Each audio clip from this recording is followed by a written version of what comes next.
house is full. I officially welcome you, all of you, to the debate house. This is our first event. Please, I want a warm, clap, if you wish. Thank you very much. This is our first event.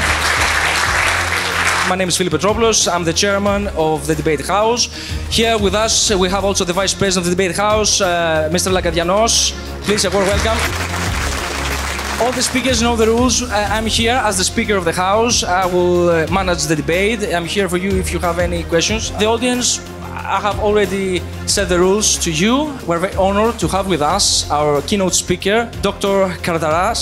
She is the founder and the director of Demos Center, and we're deeply honored to have you with us. She will address a speech before the debate starts. So I want to welcome to Dr. Cardaras. Dr. Cardaras, please come here. Come to the podium. Good evening and welcome to the Demos Center of the American College of Greece. And welcome to what we hope will be the first of many debates with Debate House. To the organizers of the Debate House, thank you for working with Demos and being here. We're greatly honored. We extend a warm welcome here to this incredible space and hope may it continue. I am Mary Cardaras, a Greek American who was very proudly born in this country, the child of an unwed mother who surrendered me to an orphanage and adoption as I became one of the 4,000 so-called lost children of Greece. I mention this tonight only because I had a very positive encounter directly with the government and with Prime Minister Kyriakos Mitsotakis himself just a few short weeks ago.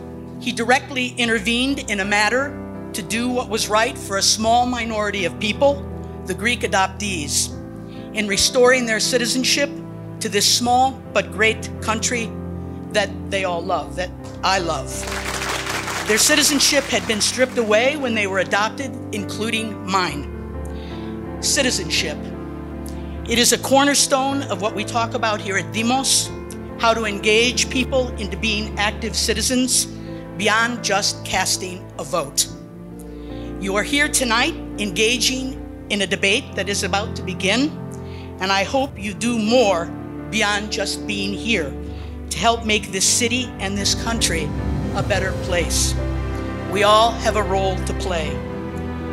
It is important and interesting to share why and how the Demos Center came to be, because in founding the organization, it was my own way to actuate my own citizenship, to do something, to create something that contributes to a healthy democracy. In California, I was teaching the material I have always loved teaching, courses such as Interpreting the Day's News, which is a media literacy course, Media and Government, the American Presidency, and exposing students to great moments and people in history. Also, their often soaring rhetoric, which elevated and honored the public discourse. They were lively classes with boisterous discussions, with some very engaged students who were full of energy and insight, full of ideas, full of promise and purpose. They felt hopeful, empowered, but then something drastically changed. It was during the presidential campaign of Hillary Rodham Clinton and Donald J. Trump in 2016 when I lost my students. The tone and tenor of that campaign had ripple effects and consequences. It was the character of the discourse. It was sour and dire. It was strained. It was ugly. It was disruptive. It was something we had never seen before in American politics. Not quite like that.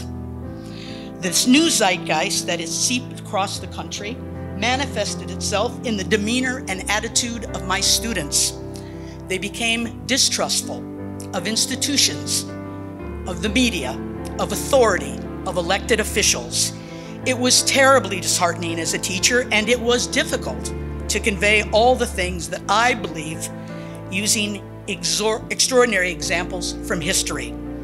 Government can and should be an instrument of good.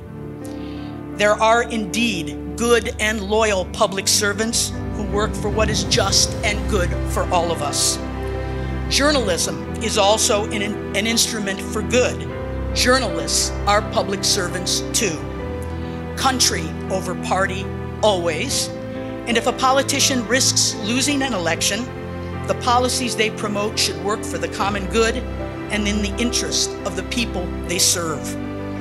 My attempts at teaching and preaching to bring them back to where they weren't working because the destructive tendencies of that election permeated society, and it wasn't healthy for youth and young adults. That is why I decided to come to Athens during a sabbatical and wrote a blueprint for the Demos Center, a place where ideas and policies could be discussed, where people from all walks of life and backgrounds could come together to meet and to find solutions to the problems that we all share, to network, to work together to make life better.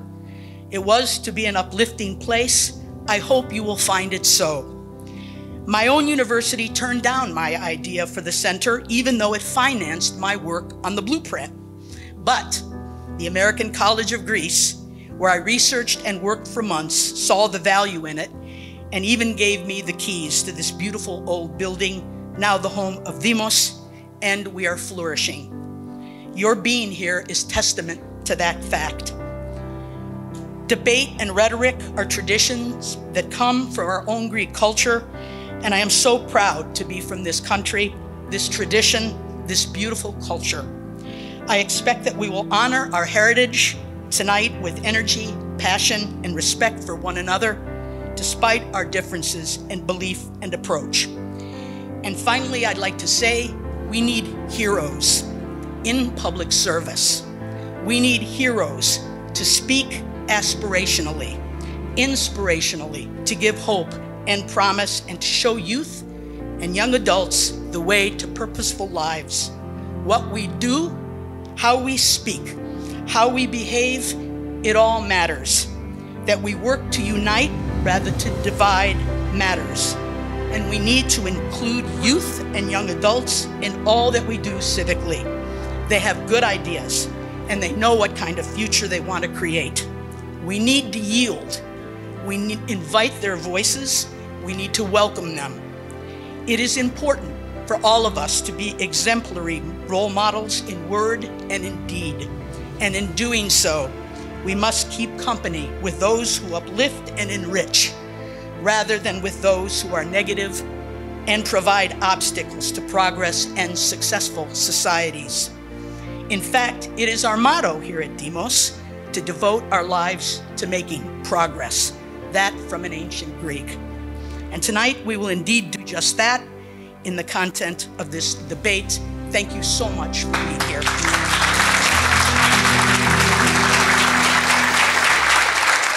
Thank you for the golden speech, as I was saying. And let us proceed to the part that you all are waiting for. So, before we begin, let me introduce you all the speakers of tonight's debate. From the side of the government, we have Dr. John Brady. Is a former U.S. diplomat with service as a political officer in Greece, Israel, Morocco, and Armenia. He has an MA in Ancient History and Mediterranean Archaeology from the University of California, Berkeley, and a Doctorate of Laws from Grinnell College.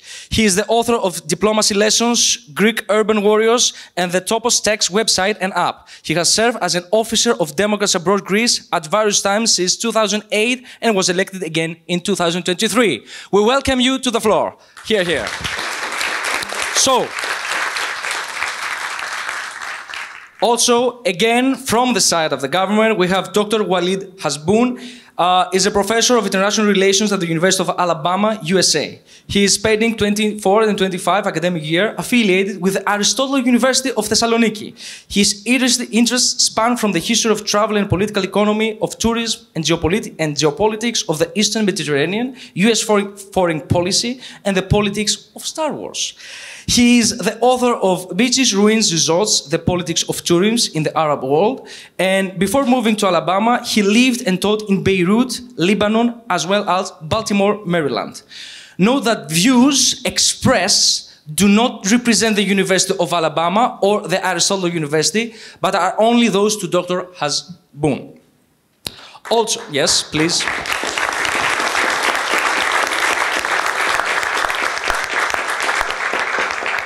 Moving on from the side of governors also, we have our student, university student, Mr. Φίλιππος Κουτσοδημητρόπουλος, a medical student. He's also a debate coach at Moraitis, am I right? Moraitis. So thank you very much. He is a citizen with us and he's going to express his opinions on the matter of the debate. Here, here. The last member of Democrats is one of my, let's say, friends, because we have invited him many times because he's a great and talented speaker, as all of them. Mr. Binitzis is a member of ΣΥΡΙΖΑ party, but right now in this debate house, he will not express any political affiliation. He will express only himself. I just want to clarify that. He's also a political analyst and political scientist and a sociology student. Here, here. Now, from the side of opposition, we have Mr. Konstantinos Bogdanos, a former MP, journalist to Brussels Signal in Brussels, and a number of Greek media such as Alert TV and Ελλάδα FM. He is also owner of the meaculpa.gr, and he's an entrepreneur in the women's clothing. Thank you for being here. Moving on to one of my favorite persons in the political analyst world, Dr.Πιστόλας. He is a political analyst, a political scientist, and his dedication is in the behavior of voters. Moving on, we also have the lawyer, the two lawyers to be exact. First, our first lawyer is Mr. George Vounidis, a criminal lawyer.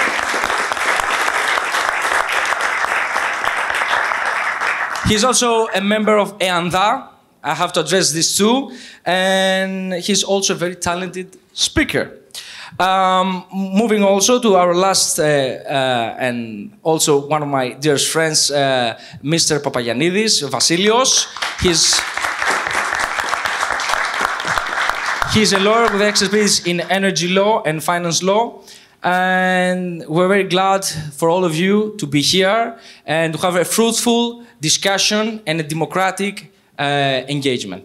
So, before we begin, I have to clarify a law, a rule, let's say, but for us it's a law of the debate house. So, all the speakers, those who are recorded as citizens, they do not represent a party or someone or something. They do not reflect, all the opinions that they're going to express, they do not reflect to their own political opinions. Okay, this is a rule of the debate house to increase and to enhance the freedom of speech, which is very important in nowadays. So, let us begin with our first speaker, an open statement from Dr. Brady. So, here, Dr. Brady, the floor is yours. Thank you very much. Let me begin by saying that my name is Brady Keisling, and I'm a former diplomat who was roped into the role of chair of Democrats Abroad Greece because no one else wanted the job. I'm not a distinguished public speaker. Instead, I'm an archaeologist, a historian, but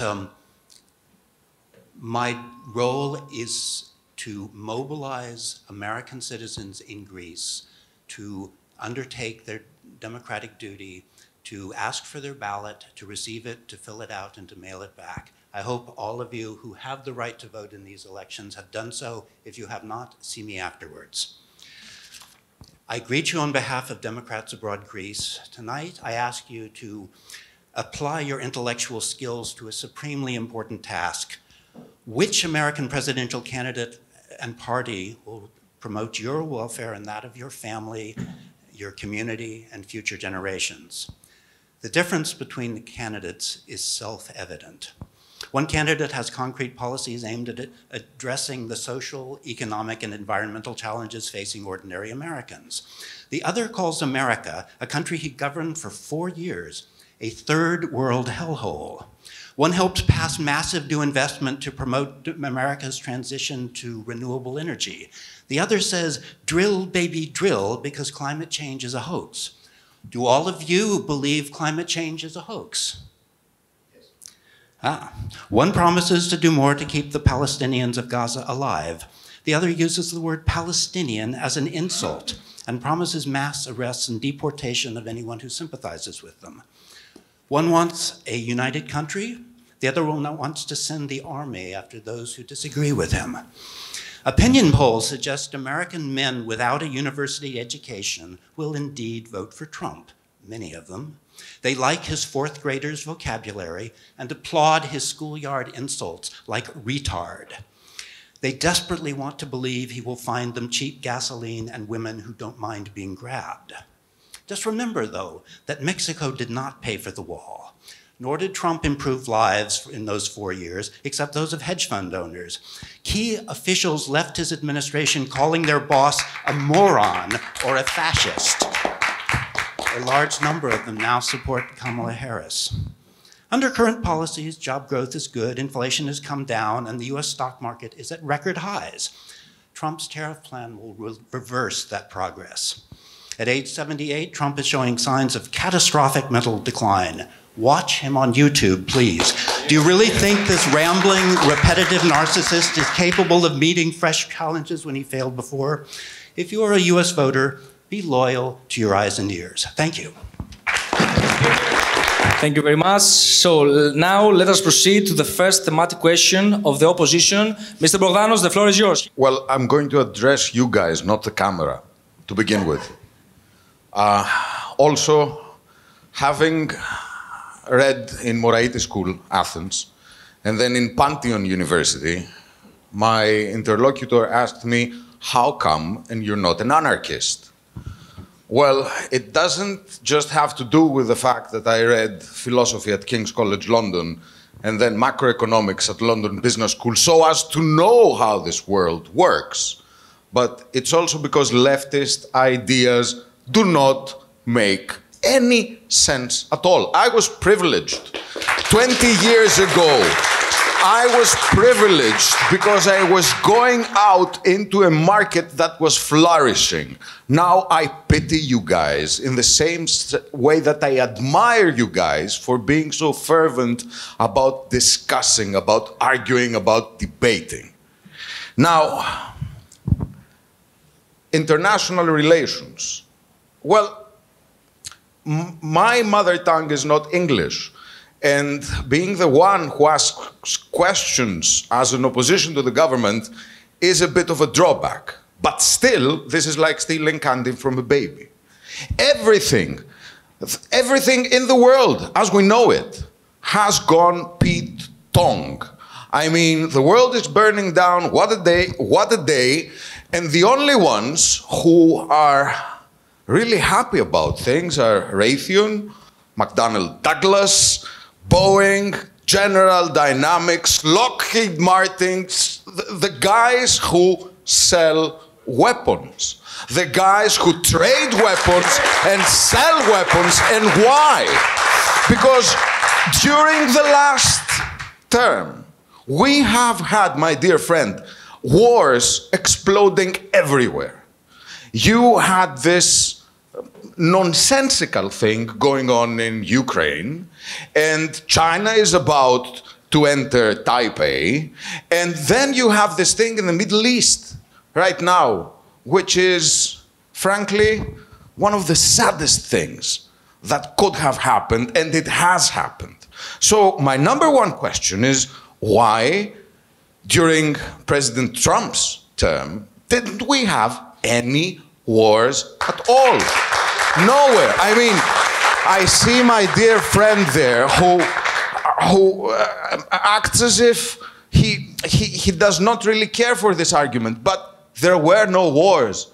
There are facts out there. And just like with the woke agenda, we cannot negate facts. This is not just about international relations. This is not just about the economy. This is not just about thematical things. It's about what sort of a world we want. Do we want a world of common sense and facts that gives peace a chance? I believe yes. And the thing is, if we haven't had that for the last 5 years, why should we have it now? Thank you for your lovely question. The most interesting thing about being a diplomat is realizing that everything has a time frame. There is a slightly disingenuous comment about the arms industry in that Donald Trump is quite proud of how much he increased the US military in his time. I admit, when he came into office, he came with a promise to withdraw the US from a useless, counterproductive mission in Afghanistan. He broke that promise in an extremely embarrassing way. First, he said he was going to withdraw. The military talked him into escalating instead. He then negotiated after escalating did not work. He managed to hand the Taliban the keys to the country. Then, just before leaving office, having lost the election, he sent an order to the Pentagon to withdraw all troops from Afghanistan in 2 weeks. A week later, he rescinded that order because the US military, I think, I don't know exactly what, told him he was insane. He then sent another order just before leaving for a smaller reduction. But he handed President Biden a hopeless mess there. Biden did his duty. He paid the political price for doing the right thing that Donald Trump did not have the guts to do. 13 soldiers lost their lives. You don't know how many American soldiers lost their lives in Afghanistan under the Trump administration and elsewhere. You talk about wars. American soldiers have been busy all over Somalia, the Horn of Africa, many countries you've never heard of. In Syria, quenching little nasty wars that you do not need to know about because you're in Greece, which is totally safe, except for the millions of people who want to pass through your borders because of the wars and the crisis in the Middle East. We have an obligation as the world to make the world safer, to silence things. Donald Trump loved President Putin. President Putin told him, don't worry, there are no Ukrainians. They just think they're Ukrainians. They're really Russians, and I'll deal with them. They'll learn their lesson. He did nothing regarding Donbass. I mean, Trump did nothing regarding Donbass or the Crimea. Some kept meaningless sanctions which were easily evaded. And at the end, we ended up with the Russian invasion. Indeed, they may have thought that Biden was old, but Biden, to his credit, resisted, whereas Trump would have rolled over as he is trying to do now. Thank you very much.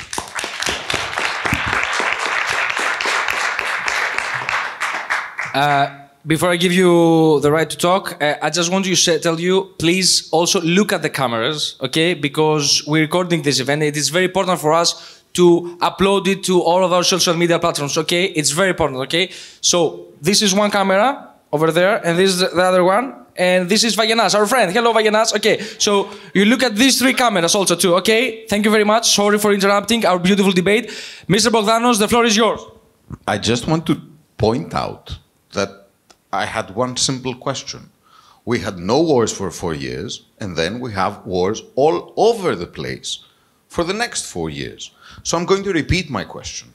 Why is that happening? Other than that, you have attempted to pass responsibility regarding Afghanistan to the administration before. But, you know, Afghanistan happened during the Biden administration. Now, when it comes to the Donbass, I don't know if President Trump was friends with Putin. I know, for instance, that you guys are very close friends with Aliyev. And Aliyev is just as a dictator as Putin is. And you are leaving China unchecked. And China is a postmodern state capitalist dystopia, which is not much better than Russia. Don't get me wrong, I'm not a Russophile. But back during the Trump days, you had Lugansk, Donetsk, Zaporizhia, Kherson under at least Ukrainian territory, under Ukrainian administration. Now you have lost that forever. And there is no way that anyone is going to get it back from the Russians. So even there, you have something which is irreparable right now.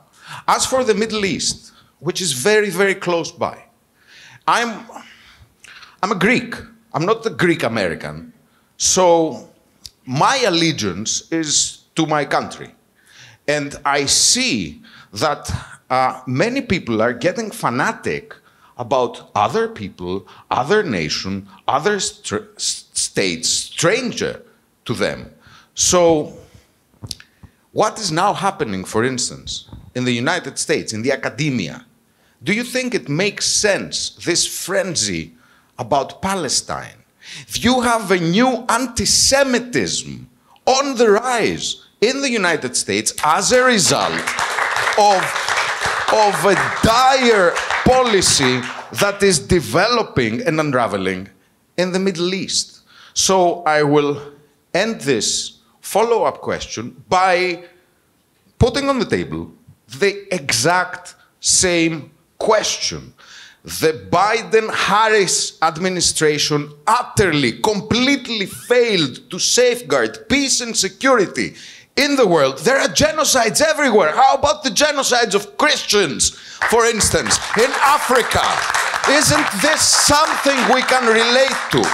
Has utterly failed to safeguard peace and security all around the world. So why will it turn the tables now? Why should we believe that? For 50 years, my entire time as a diplomat and 20 years after that, America had a stable policy that favored a two-state solution for Israel and Palestine. That we did not successfully implement that. Deals were signed. You remember the assassination of Rabin. Donald Trump is the one who, in response to receiving quite a large amount of money from the Adelsons, and he's bragged about this in a recent interview, I'll have to look at it. He said, okay, we will move the U.S. embassy to Jerusalem, make it the capital of Jerusalem. We will recognize Golan Heights as part of Israel. We will, in effect, set aside the two-state solution in favor of a one-state solution that has no room for the Palestinians. Meanwhile, we will make this safe because we will make deals with various Arab states that have gotten tired of the Palestinians. What was the response of the Palestinians to that? The response to a government of Israel that openly supports genocide. Openly, its Minister of National Security, several others.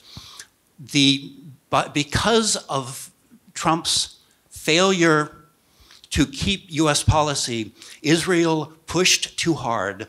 Hamas realized that it had one chance left to change the political equation. It committed horrific crimes, ended up destroying itself, well, we all know what happened. But an American policy that kept true to our ideals would have prevented that from happening. It is Trump who dug the grave of the Palestinians in Gaza and is doing the same in the West Bank.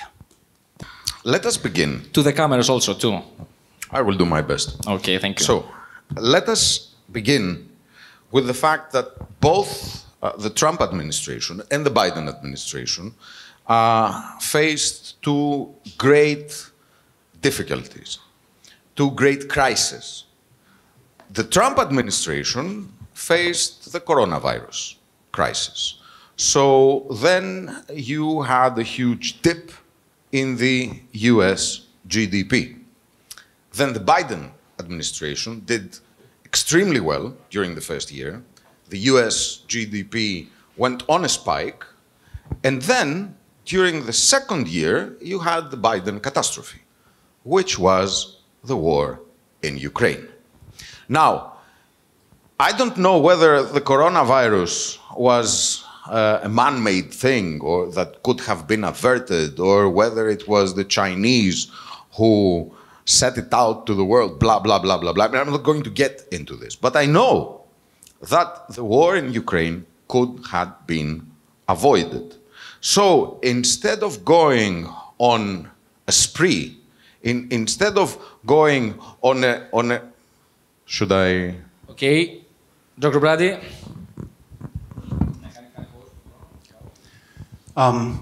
Since my distinguished opponent is not keeping to the rules of the process, let me ask a question.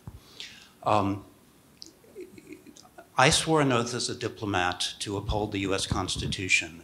Vice President Pence swore an oath to uphold the Constitution. Future Vice President, you think, Vance swore an oath to uphold the Constitution. When Pence was asked if he would set aside that oath to ratify the election for Donald Trump, for Donald Trump, he refused. Vance has said he would do what Trump asked. You, as a member of Parliament, I assume, swore an oath to the Greek Constitution. Mm-hmm. If a member of the Greek Parliament is asked by their Prime Minister to violate the Greek Constitution, will they do it?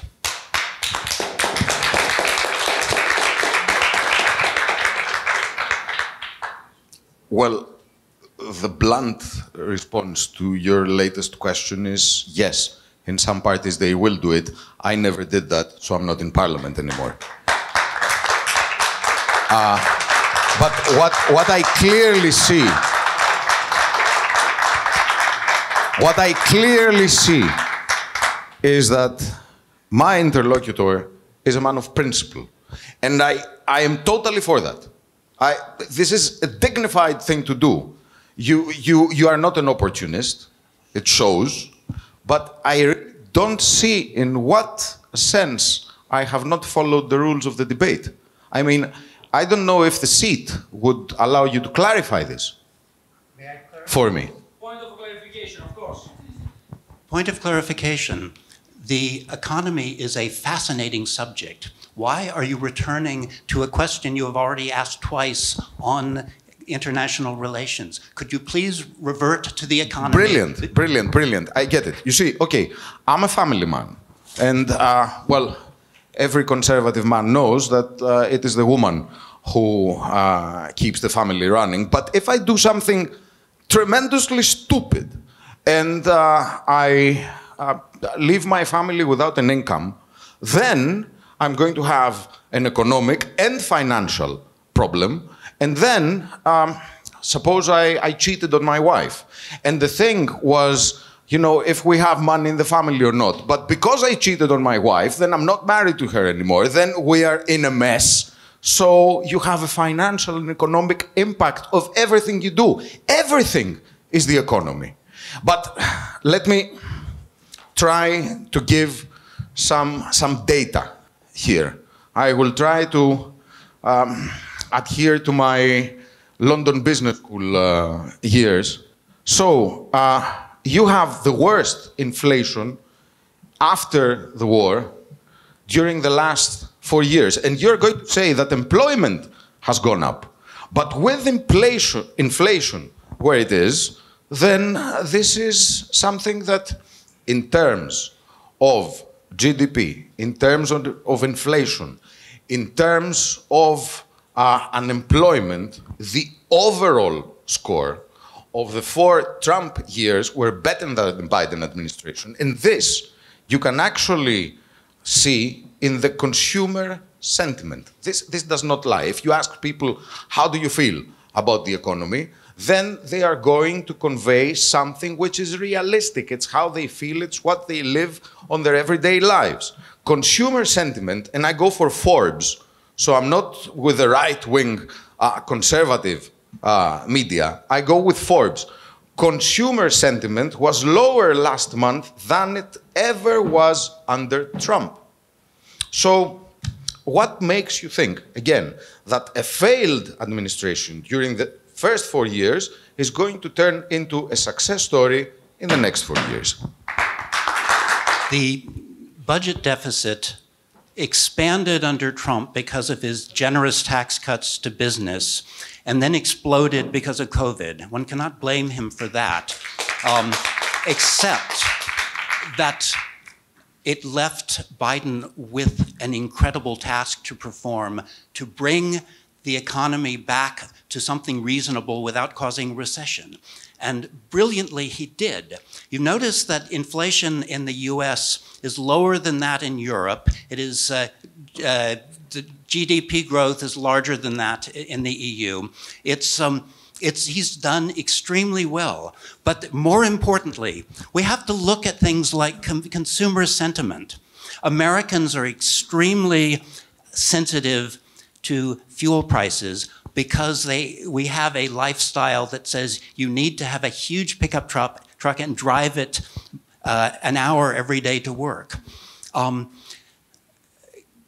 Greece has fuel prices twice those of the United States because fuel prices are part of taxation policy to change the energy behavior of Greek citizens, also to make money. The United States is not allowed to do certain kinds of basic social and economic policy because of consumer sentiment. We are poorer as a result of that because we have, in many cases, under Trump, an environmentally catastrophic way of life, which will change. The question is, when will it change and how painfully will it change? And that's why we cannot afford Trump again to end the restrictions on waste, fraud, and mismanagement of America's energy and the global environment. Thank you. You know, inflation in the 42 first months of the Biden administration has been up 19%. It is the highest inflation rate. Excuse me, he really wants to say something every time I speak about inflation, and I have to be fair. Okay, but please go back to your seat, don't not here. Thank you very much. You have to also speak direct to the camera sometimes, and yeah, I may give you the right to address a question. You're consistently talking about inflation and blaming it solely on the Biden administration because of having caused the war in Ukraine. But I'd just like to remind you that it was Donald Trump that pulled out of the Iran nuclear deal, destabilizing the Middle East. It was Donald Trump that basically became allies with Putin and gave him the courage to feel like he could go and attack Ukraine without repercussions from the US, thus escalating tensions and causing the war in Ukraine. So I'm just going to want to ask you this one thing, because you said that Biden caused the war in Ukraine, which caused inflation. How would Trump have handled the situation differently, which would have prevented the inflation and the war, which you have blamed so much on Biden? Okay, brilliant. So you had nothing to say about inflation.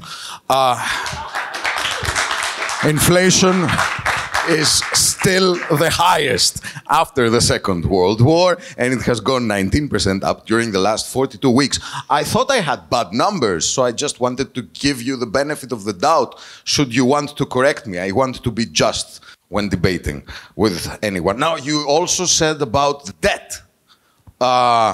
It has gone up 25%. It's 1/4 of the overall amount of debt that the United States had in the last 4 years to 35.3 trillion. This is a mess.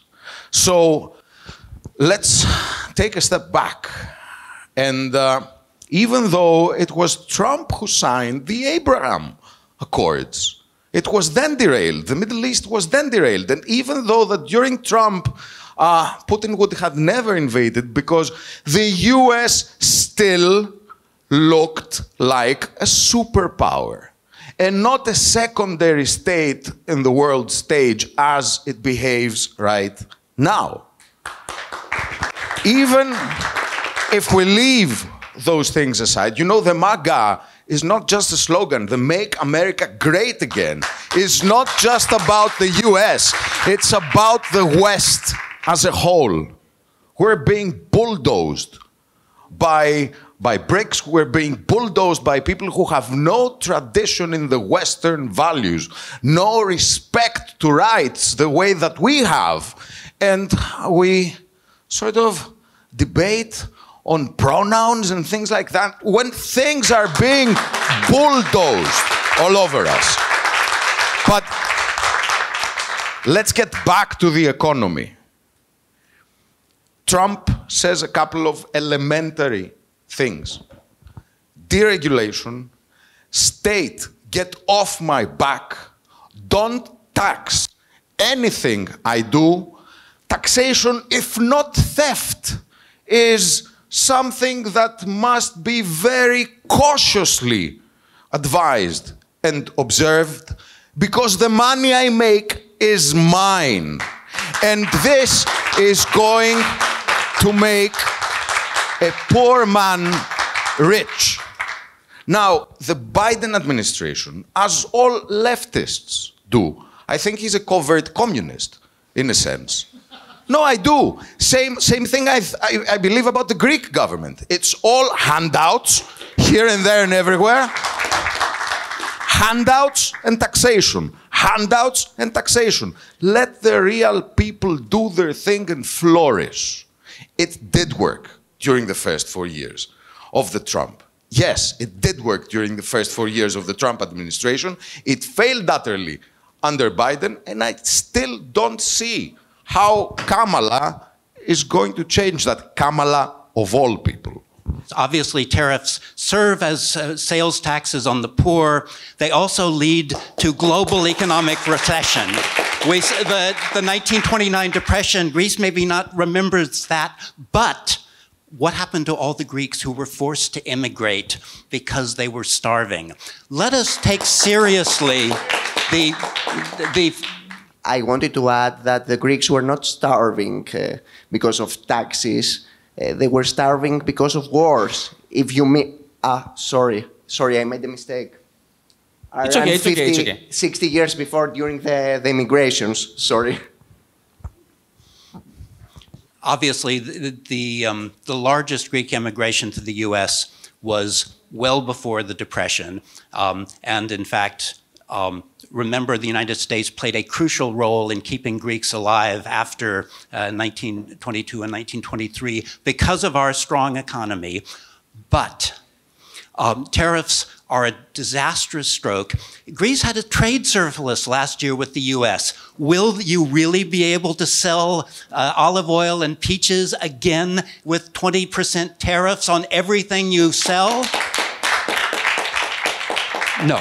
And this somewhat foolishly, MAGA Americans believe that all the money they make is theirs. Obviously, Trump says that paying taxes is for stupid people, and he has every right to say that, even if Mitch McConnell has privately said that he is a stupid and a despicable human being. I mean, this is Mitch McConnell, the head of the Senate, an ally, calls Trump stupid. Never mind, sorry, that's a digression. But where do American companies get their profits? Pharmaceutical companies get their profits because the US government under Trump allowed them to sell insulin for $99 a vial when it costs $2 to produce, whereas in every country in the world, the maximum is 10 or 12. This government-orchestrated theft from the pockets of Americans to serve large corporations, and we see this in every field. Hedge funds are buying single-family houses in the States, turning them into rental places. Of course, they're also buying Greek private schools like Moraitis. And so we have to have a government that can stand up to large private businesses. And that's what this one does. If anyone who says that the United States is somehow communist is politically illiterate. We have a question from the side of the opposition. Josh Vounidis. Buying a house during Trump administration needed that someone makes $75,000 per year.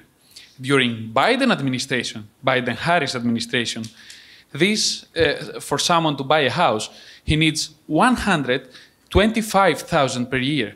How you think that the Biden-Harris administration bettered the economy when you needed almost half to make half the money during the Trump administration? At the same time that inflation was very high, a direct product of COVID and the effort to recover from COVID and keep the US from collapsing, American wages went up, and they have gone up at a rate at least equal to inflation, slightly more this year.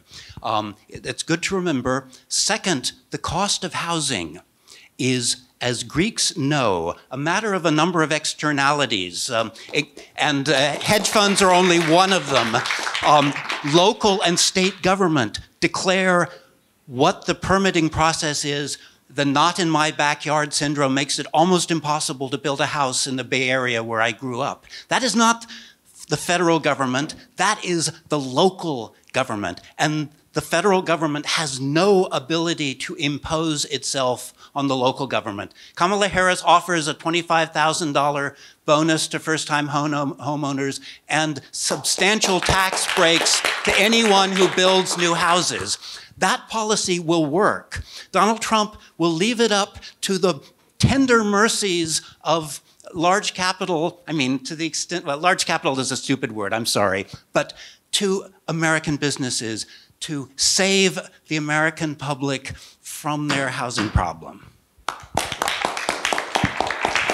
You will address a thematic question both for the borders and for the abortion bill. Okay, thank you very much. I see your point with large capital, blah, blah, blah, blah, blah. There's just one thing I want to just leave on the table, that during the last 4 years, the biggest of the large, the titan of world capitalism has grown 50% bigger, and that's BlackRock. Which is involved in pretty much everything that we do. It's profiteering from war, it's profiteering from undermining our health with agricultural products, which are all the same around the world. They're going to be all the same in Ukraine as well, because 33% of the land of Ukrainians has been grabbed. And it has been given over to Cargill and Monsanto and DuPont, and all this is BlackRock, and all this is Joe Biden. So, when it comes to illegal immigration, I think this is the centerpiece of an argument that comes from the heart and the soul and the guts of every patriot and every conservative. We have never been fascists. We never hated anyone. And we believe that what a nation is all about is its values, its core of what the nation stands for, what it believes about people, what it believes about what humans are all about, what it believes about rights and wrongs. And nations are all about safeguarding those rights and those sets of principles. Now, during the last 4 years, there has... Sorry, stopping you. We have a question. Φίλιππος Κουτσοδημητρόπουλος, come on. Rise up. Since you're talking about values, individual freedom is one of the core values of the American identity. How then is it fair to infringe upon a woman's individual right to get an abortion, whether she lives in Missouri, whether she lives in California, or whether she lives in New York, which is exactly what Trump and parts of his cabinet at least want to do?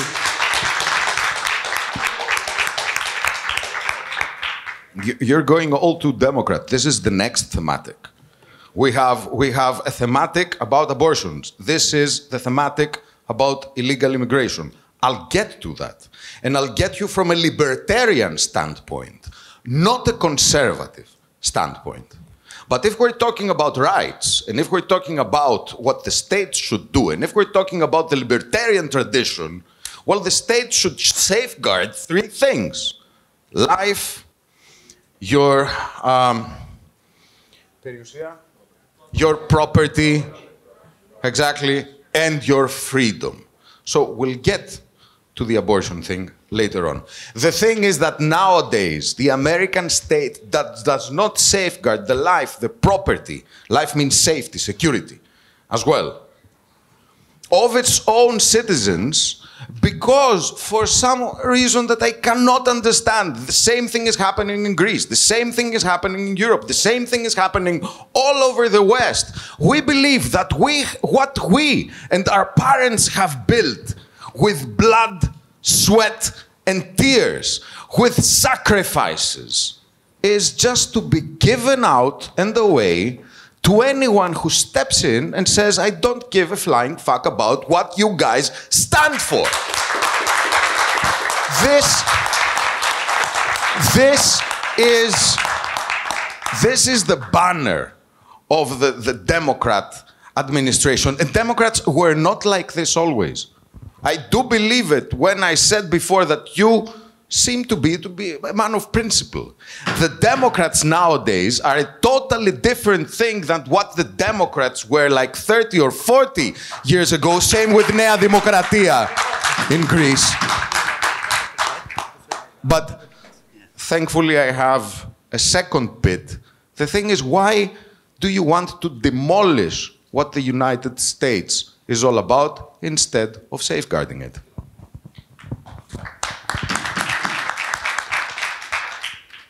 A better question would be, why does Donald Trump think the United States is a third world hellhole? I brought a graph and I cannot find it, but it shows that violent crime in the US has been steadily declining since 1990 to the present day, with the only exceptions during Republican administrations when it stabilizes or goes up a little bit. Why is that? Because the Democrats believe in human values, believe in human beings, try to let everyone live in accordance with their own principles, not somehow the state, not the... We have a question from Dr.Πιστόλας. So when you import a third world, you become a part of it.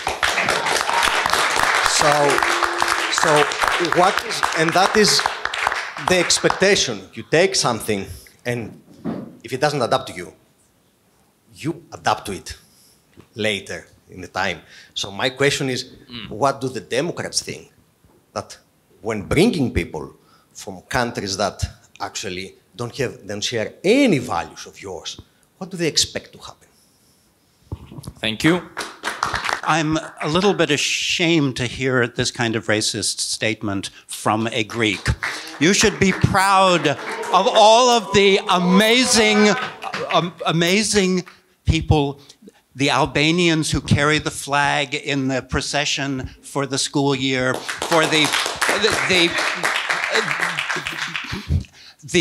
Nigerian who put Greece on the map again as a basketball star. In fact, Greeks are proud of it. Why is it that some tiny segment of the Greek population feels threatened by the fact that not everyone wants to go to church religion classes, that not everyone thinks that the only form of birth control should be a secret abortion? Remember, in Greece, until very recently, people with mental handicaps were sent off to the island of Leros and forgotten. Now Greece recognizes the value of every human being. And that is what we Democrats do. And a crucial, and we're very proud of the fact that we take part every year in Athens Pride because we are a party that has room for every human expression that complies with the basic requirements of a civilized society. Mr. Vounidis wants to address a question. I hear both Democrat speakers speaking about the ones that spoke so far, speaking about human values. And I wonder, all the free media in the world these days, and I mean, when I say the free media, I mean Twitter, not CNN and Forbes and all these kinds of media. When I hear, yeah, X. All the free media speak about an incident that is totally disrespectful to human values, and that's Mrs. Kamala Harris' husband publicly hitting his ex-girlfriend in the London station, and no one from the Democrat Party, no one from these enslaved media like CNN speaks about it.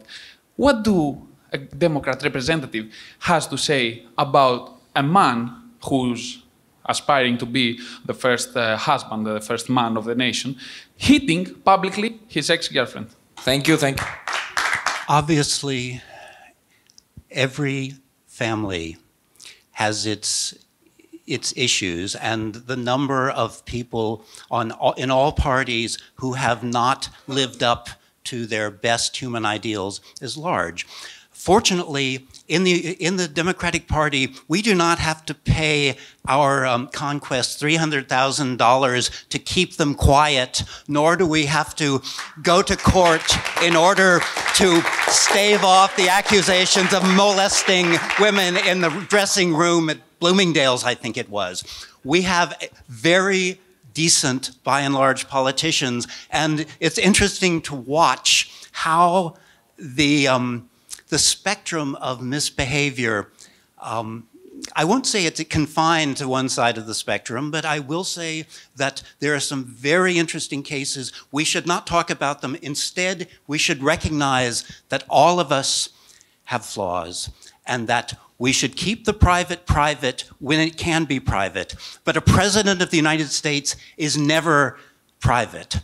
We learned that with Bill Clinton, and we've certainly seen that with Donald Trump and his long-suffering spouses.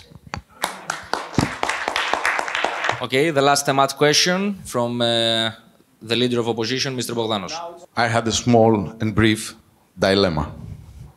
Whether I will be analytic on the abortion thing or whether I'm going to stand for my principles. I'm going to stand for my principles because I strongly protest accusing Mr. Dr.Πιστόλας of being racist. When 5 years ago, I said something that the Greek far-right attacked me for brutally, that yes, I would be okay with seeing a black guy becoming an Evzonas, which is the presidential guard in front of the palace. Πιστόλας was one of the very few people who stood by my side, who stood up for me, even though that was not popular at all. This is not a racist man, sir. I'm very glad to hear that. I withdraw the remark. Thank you.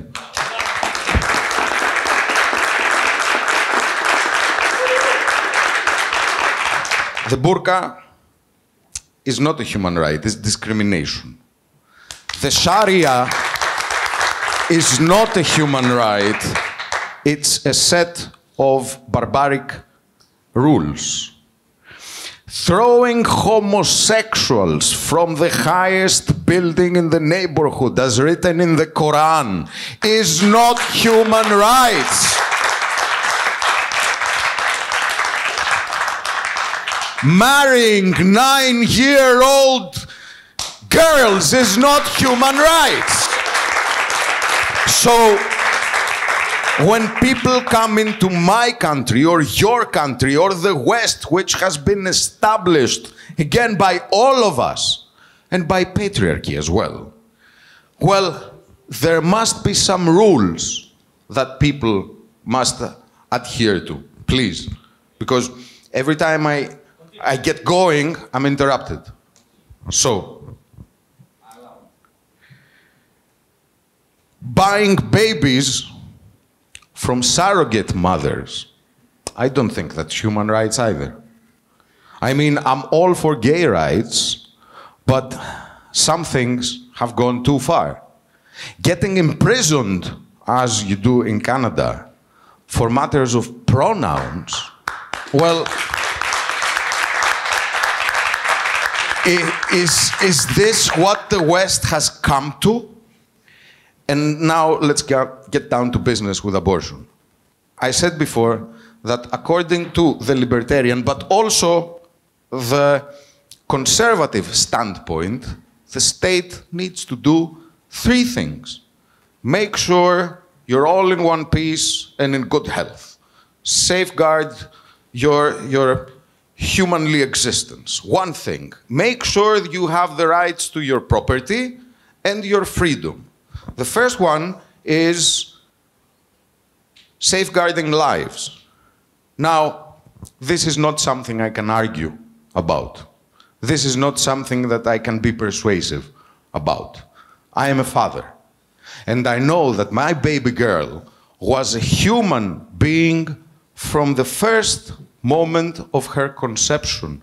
And because we are one of those couples who had a hard time having children, I could not imagine just doing away with her, either on the first or the second or the third month. I do understand and I do respect that there are some cases of rape, cases of health issues, that this is not just an option, this is a one way. But from that point to just slaughtering any baby we do not like just because it's in the womb, but we do not see it as a person, to me it's a crime.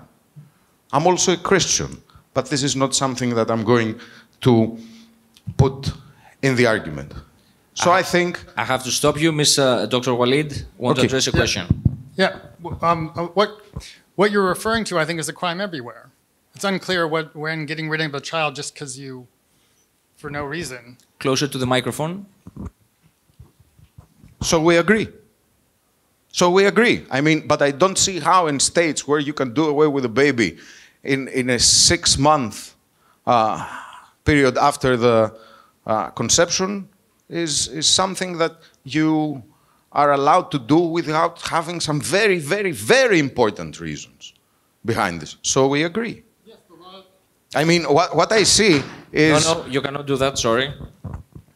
Is abortion becoming a method of αντισύλληψη? Of contraception. Oh, come on, we have condoms. I mean, there are other ways to do it. So, if your policy is consistent with what I say, so we agree, and thank you so much for joining our side. I'm not sure that's exactly what the professor meant. Abortion is a tragedy for everyone. It is a tragedy that a local government, a local sheriff has no business being involved in. A doctor, the parents, they must decide. In the same way that the United States is respectful up to a point of some of the practices of non-Western immigrants, but only up to a point. Marriage at age 9 is, of course, illegal everywhere, and that law is more than respected. We have, unlike the Republicans, we have social services in states like Minnesota with Democratic governors so that young Somali women will have access to, first of all, menstrual products, will have access to education to allow them to integrate with society to the extent they want to. Whereas Donald Trump feels that, well, first of all, leave them out completely, but once they're in, hide them somewhere and then mass deport them if you possibly can. This is a cruel and it's not an effective way to make the world a safer place for any of us. But now there is a legitimate health issue having to do with abortion, because in Texas now, doctors are terrified to treat a pregnant woman who has any complications at all, because that doctor can be accused of manslaughter and go to jail. This is what the U.S. Supreme Court seems to have decided based on members of the court who are making decisions based not on the Constitution, not on the law, but on their own personal beliefs, something they pledged not to do. now we have a set of legislators who are systematically disregarding constitutional protections because they think they can get away with it, because Donald Trump says that he is above the Constitution. For example, the Constitution, U.S. law does not allow you to send the U.S. military to do things. Trump had a major crisis when he tried to send the military in to suppress protesters outside the White House. The military refused because it was illegal. Donald Trump has no concept of the law. He does not know U.S. law. He has never read the Constitution, and he has no intention to let his vanity be trumped by any external constraint. Thank you.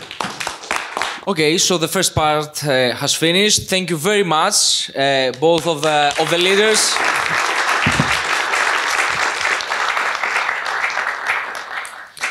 So, let us continue with the side of opposition. Let us please applaud Dr.Πιστόλας. 3 to 4 minutes speech. The three of you, three from the side of opposition and 3 from the side of the government, you have one question to address to whoever you want. Okay? Thank you. I have to admit that I agree with them that I'm not a very big fan of Donald Trump.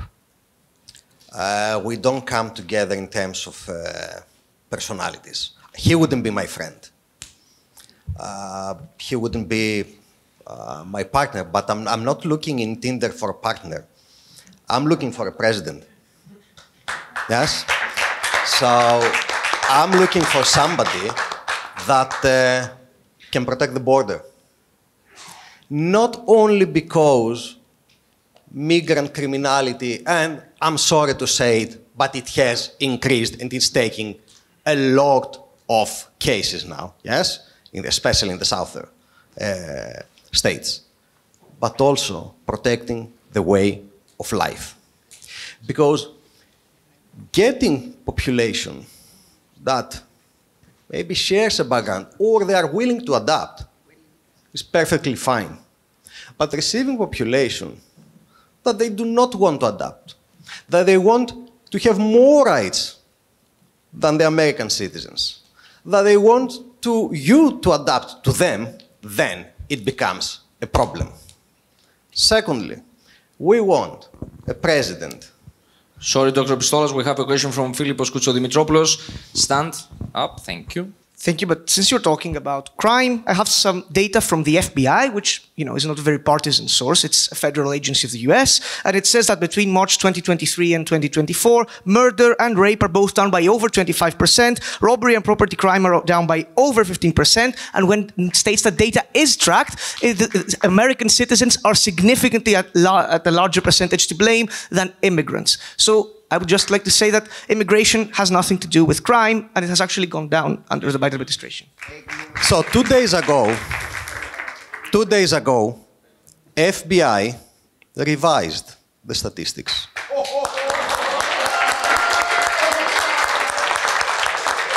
There wasn't a decrease of 2.1%.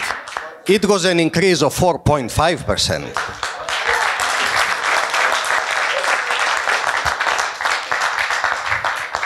So that's what it is. That's what the truth is. So moving on from immigration, if we go to, let's say, the world stage, yes, we want a president that can actually take down China. China is the enemy, if we want it. We are living in a world that we want it or not.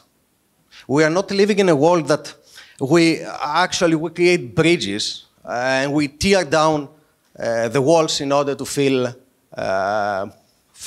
more free, yes?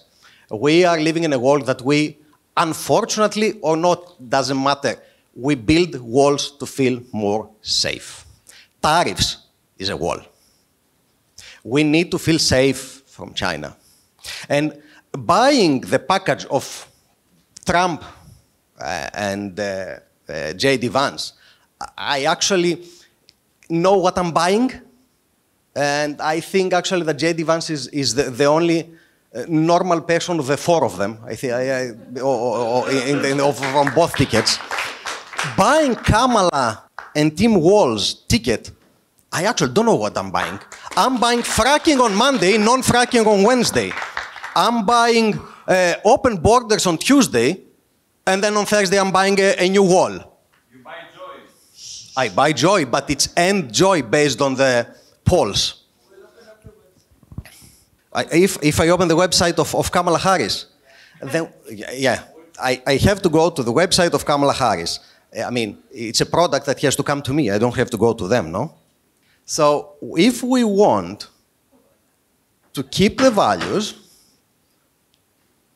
of the Western world, yes, it's a clash of two worlds actually here, what's happening, then we go for the ticket of Trump, J.D. Vance, even though if we don't like the person that will be in the administration, because we're not going to share our bed with them. We want them to do the job. So, Dr. Waleed, whenever you're ready, the floor is yours. American voters face a stark choice. If you believe in global warming is real, you must vote for Kamala Harris. As average temperatures continue to rise, the U.S. is likely to face more extreme weather events, including massive storms, heat waves, wildfires. Kamala Harris recognizes climate change is an existential threat and knows the time to act is now. As president, Harris would continue policies to slow down carbon emissions, promote rapid development of new technologies, and shift the U.S. towards clean energy. She supported the 2022 Inflation Reduction Act that offered tax credits and incentives for emissions reduction efforts and clean energy products, and the 2021 infrastructure bill that encouraged the adoption of electrical vehicles. Other efforts have sought to train young people in green tech jobs and expanded nuclear energy production. Harris also recognizes the need to foster international cooperation to address climate change at the global level. In contrast, voting for Trump risks environmental and economic disaster. Rather than thoughtful policies, Trump offers foolish slogans and rash ideas. Trump calls global warming a hoax and wants to cut climate-friendly regulations. With the slogan, "Drill, baby, drill," Trump claims that rapidly expanding fuel production and consumption will, quote, "destroy inflation and rapidly bring down prices." Now, this approach is reckless and could reverse the current U.S. decline in greenhouse gas emissions. And inflation, which has been high for quite some time, has come down to 2.5%.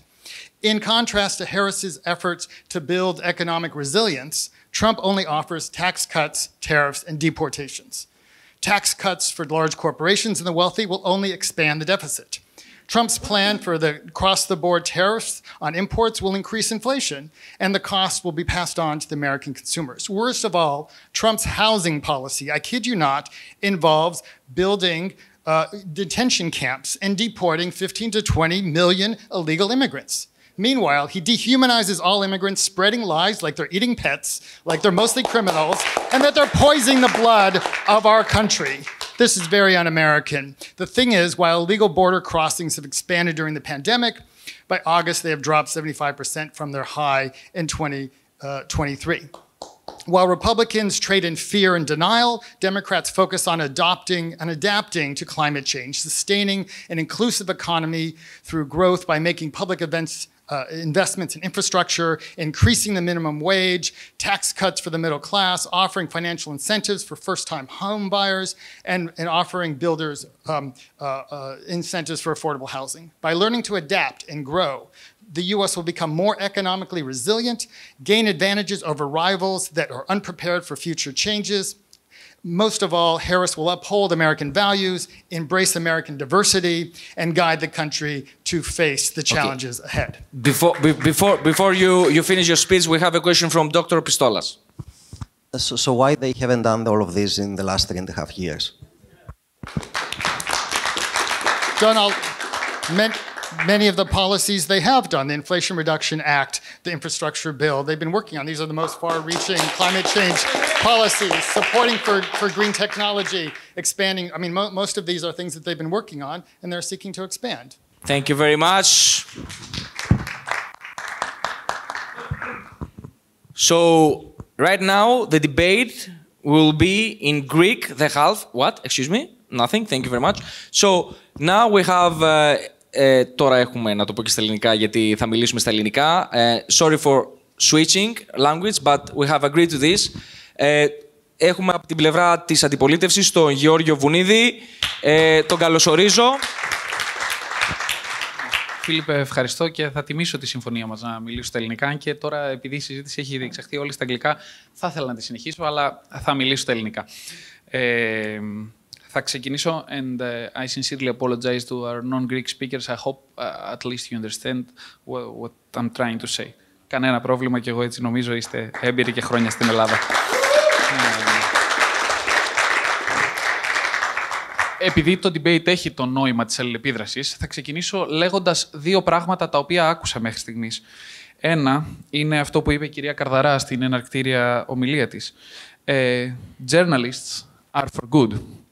Και με αυτό θα απαντήσω στην ερώτηση που είχα κάνει στον κύριο Brady, ο οποίος μου είχε πει ότι ο Τραμπ χρησιμοποιεί τα δικαστήρια προκειμένου να καλύψει τα εξωσυζυγικά του. Αυτό που θα πω είναι ότι ο Τραμπ χρησιμοποιεί τα δικαστήρια γιατί αυτά πρέπει να λύνουν τις διαφορές, ενώ οι Δημοκρατικοί, όπως ο σύζυγος της κυρίας Καμάλα Χάρις, ο οποίος δημόσια χτύπησε την πρώην σύντροφό του, χρησιμοποιεί τα μίντια. Και αυτό είναι κάτι το οποίο κατά κόρον έκανε μέχρι στιγμής η διοίκηση Biden-Harris. Ή μήπως να πούμε η διοίκηση Harris. Γιατί αναρωτιέμαι αν ήδη από την αρχή της θητείας την Αμερική την κυβερνούσε ο κύριος Τζο Μπάιντεν και όχι η κυρία Καμάλα Χάρις. Θα μου πείτε γιατί το λες αυτό. Λοιπόν, το λέω γιατί το 2022, ένα χρόνο μετά την αρχή, δύο περίπου, μετά την αρχή της θητείας του κυρίου Μπάιντεν στο Αμερικανικό Κογκρέσο, σε συνεδρίαση έψαχνε και αναζητούσε νεκρή γερουσιαστή συγκεκριμένα. Ο κύριος Μπάιντεν το 2022 έψαχνε την κυρία Τζάκι Βαλόρσκι, η οποία είχε πεθάνει και έψαχνε να τη χαιρετήσει εντός του Αμερικάνικου Κογκρέσου. Και αναρωτιέμαι, είναι πραγματικά η Αμερική η υπερδύναμη που ήταν? Απαντώ εγώ και όπως φαίνεται και η πλειονότητα των Αμερικάνων, η οποία κατά 65% παλαιότερα θεωρούσε ότι είναι περήφανοι που είναι Αμερικάνοι, των νέων Αμερικάνων, πλέον κατά 17% το θεωρεί, αυτή η χώρα δεν είναι υπερδύναμη.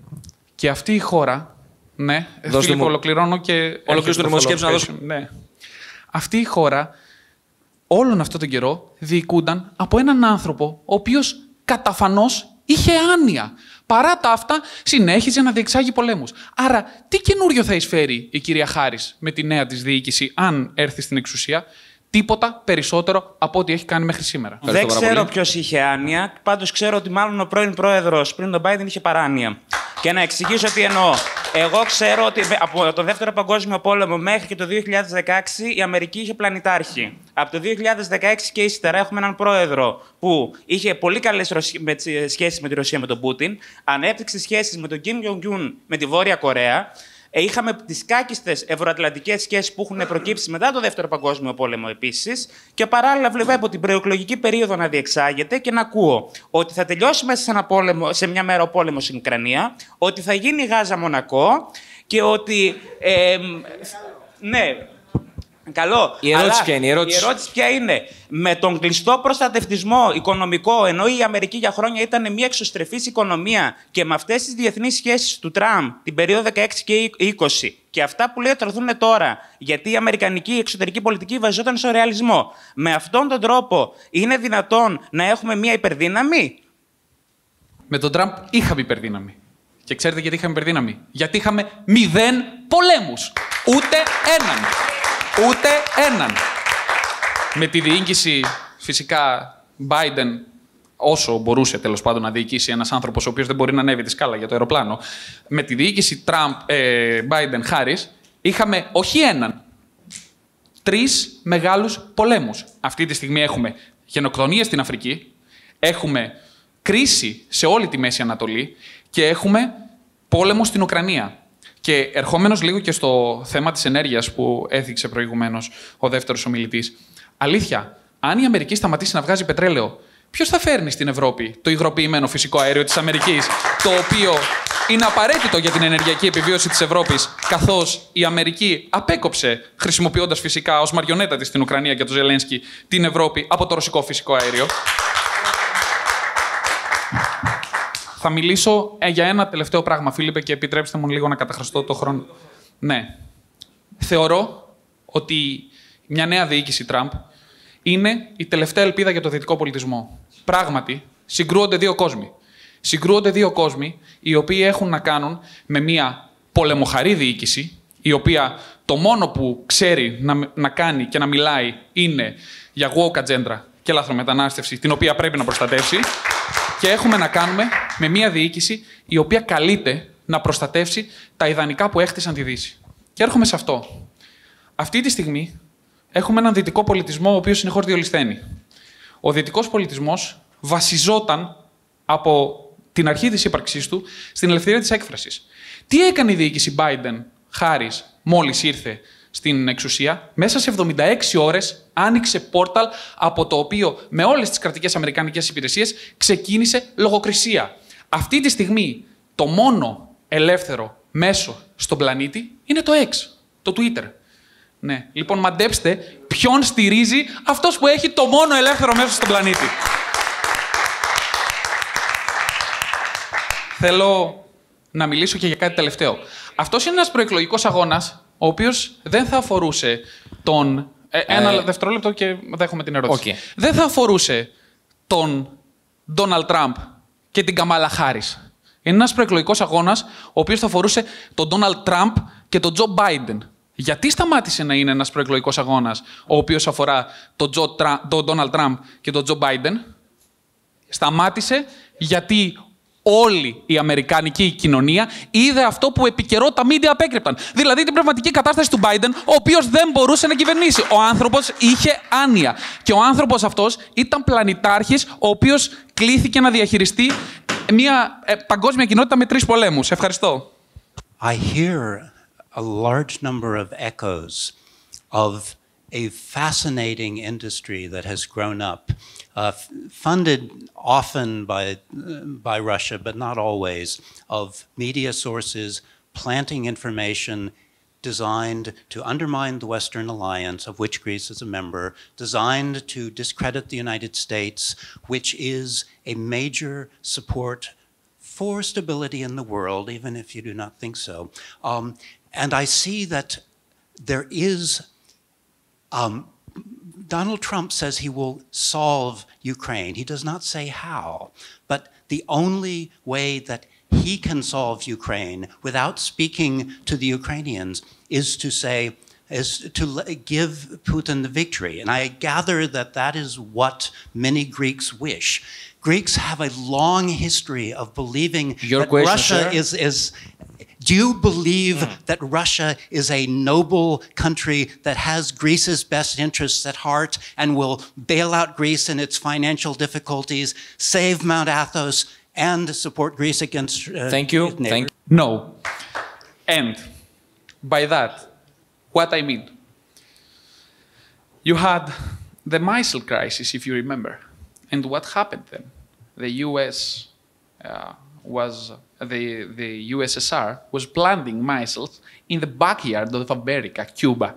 Yeah, you try to do this now in Russia's backyard. And what happens when these two superpowers collapse? Yeah, wars happen.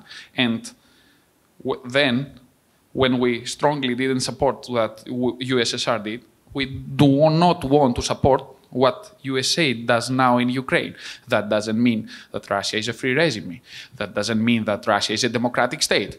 For sure, regarding the National Endowment for Democracy, that doesn't make Russia a less threatened to USA, America democracy than Elon Musk, because that's what the NED, which is I suppose you know, and I'm going to continue in Greek. Τι είναι το NED? Το NED είναι ένα Ινστιτούτο το οποίο χρηματοδοτείται από την Αμερικανική κυβέρνηση, το οποίο θεωρεί μεγαλύτερη απειλή για την Αμερικανική δημοκρατία τον Elon Musk από τη Ρωσία. Θα πρέπει να ρωτήσετε καλύτερα το NED γι' αυτό. We proceed with the next speaker, Φίλιππος Κουτσοδημητρόπουλος. I'm sure you cannot address another question. Here. Νομίζω αυτό το debate είναι ένα εξαιρετικό παράδειγμα του ποιο είναι το βασικό και θεμελιώδες πρόβλημα με τον Τραμπ. Το οποίο είναι ότι δεν επικεντρώνεται στο να δημιουργεί πώληση για τα φλέγοντα ζητήματα, αλλά αποπροσανατολίζει το κοινό σε ζητήματα τα οποία δεν το αφορούν. Ξέρετε τι αφορά το αμερικάνικο κοινό στην καθημερινότητά του? Το αν θα έχει υγειονομική περίθαλψη, το αν το παιδί του θα σκοτωθεί σε κάποιο school shooting και το ότι αυτή τη στιγμή έχει μια δημοκρατία η οποία έχει υπονομευτεί σημαντικά. Θα πάρω ερωτήσεις πιο μετά. Αυτά αφορούν το αμερικανικό κοινό πολύ περισσότερο. Να μιλήσω λίγο για τη μετανάστευση που έχουμε ήδη ακούσει πολλά από την άλλη πλευρά. Φίλιππε, θα μου επιτρέψει να καταγραφώ και εγώ το χρόνο λίγο, όπως και ο κύριος Βουνίδης, γιατί έχω πολλά να πω. Αρχικά αυτά τα στατιστικά τα είδα χτες. Αν έχει αλλάξει κάτι και έχει γίνει revise από το FBI στο μεσοδιάστημα, μιλάμε πάλι για 4,5%. Οπότε δεν είναι, νομίζω, κάποια αιτία πανικού, ακόμα και αν έχει αυξηθεί 4,5% η εγκληματικότητα. Αλλά αγνοήθηκε και το δεύτερο κομμάτι, το οποίο ήταν ότι στις πολιτείες τις οποίες καταγράφουν τα δεδομένα σε σχέση με το ethnic origin του εγκληματία, δεν υπάρχει καμία απολύτως συσχέτιση μεταξύ της μετανάστευσης και του αν αυτός είναι εγκληματίας. Ίσα-ίσα οι περισσότεροι εγκληματίες είναι Αμερικάνοι πολίτες. Θα μιλήσω συγκεκριμένα και για τα ναρκωτικά, επειδή είναι κάτι το οποίο ακούγεται πάρα πολύ. Το 91% των συλλήψεων για χρήση και για διακίνηση φεντανίλης είναι σε Αμερικανούς πολίτες. Επομένως, έχουν όση σχέση οι μετανάστες με τη φεντανίλη όσο έχει οποιοδήποτε βρήκε σε αυτό το δωμάτιο. Συγγνώμη δηλαδή. Τέλεια. Οπότε, είπαμε ήδη ότι έχουν μειωθεί η εγκληματικότητα. Να πούμε λίγο επίσης ότι το ζήτημα έχει μεγεθυνθεί πάρα πολύ από τους Ρεπουμπλικανούς.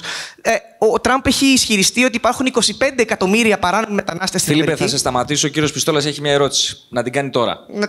Να ολοκληρώσω την πρότασή μου μόνο. Ολοκλήρωσε την πρότασή σου και πάμε για μία. Ενώ το Homeland Security Department, το οποίο ξανά δεν είναι κάποια κομματική πηγή ειδήσεων, αναφέρει 11 εκατομμύρια μόνο σε σχέση με τα 25 που ισχύει στο Τραμπ. Τα τρία πρώτα κύρια που θέλουν οι Αμερικάνοι, που τους ενδιαφέρουν τα προβλήματα, είναι inflation, immigration, crime. Αυτό είναι δεδομένο από τις έρευνες. Δεν μπορούμε να πούμε ότι θέλουμε. Το δεύτερο είναι ότι όταν έχεις, λες ότι περισσότεροι είναι national Americans. Πιο κοντά το μικρόφωνο. Προφανώς και θα είναι national Americans. Όταν έχεις 90 με 10, το θέμα είναι το ratio ποιο είναι. Εκεί είναι το ζήτημα. Δεν είναι στο αν θα είναι κάποιοι περισσότεροι. Προφανώς και θα είναι περισσότεροι.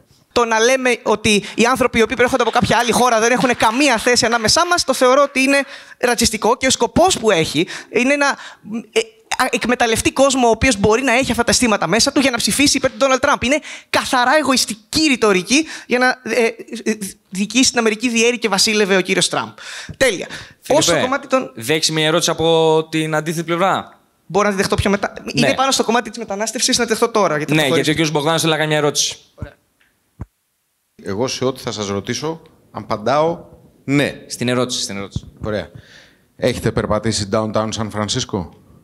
Έχετε περπατήσει στην Κυψέλη? Έχετε περπατήσει στο Ψηρή? Έχετε βρεθεί σε ελληνικό ακριτικό νησί? Έχετε υπάρξει στην Καλιφόρνια, εκεί όπου δεν υπάρχει ούτε νόμος, ούτε τάξη, ούτε κανόνες, ούτε όλα αυτά τα οποία αγαπάτε και τα οποία συνθέτουν τον δυτικό πολιτισμό και το τι θα πει να ζεις ως ένας πολίτης σε ένα δυτικό έθνος? Έχω περπατήσει στην Κυψέλη, έχω περπατήσει στο κέντρο της Αθήνας, έχω δει ακριβώς το πώς είναι η κατάσταση. Στην Αμερική δεν έχω πάει, η αλήθεια είναι προσωπικά.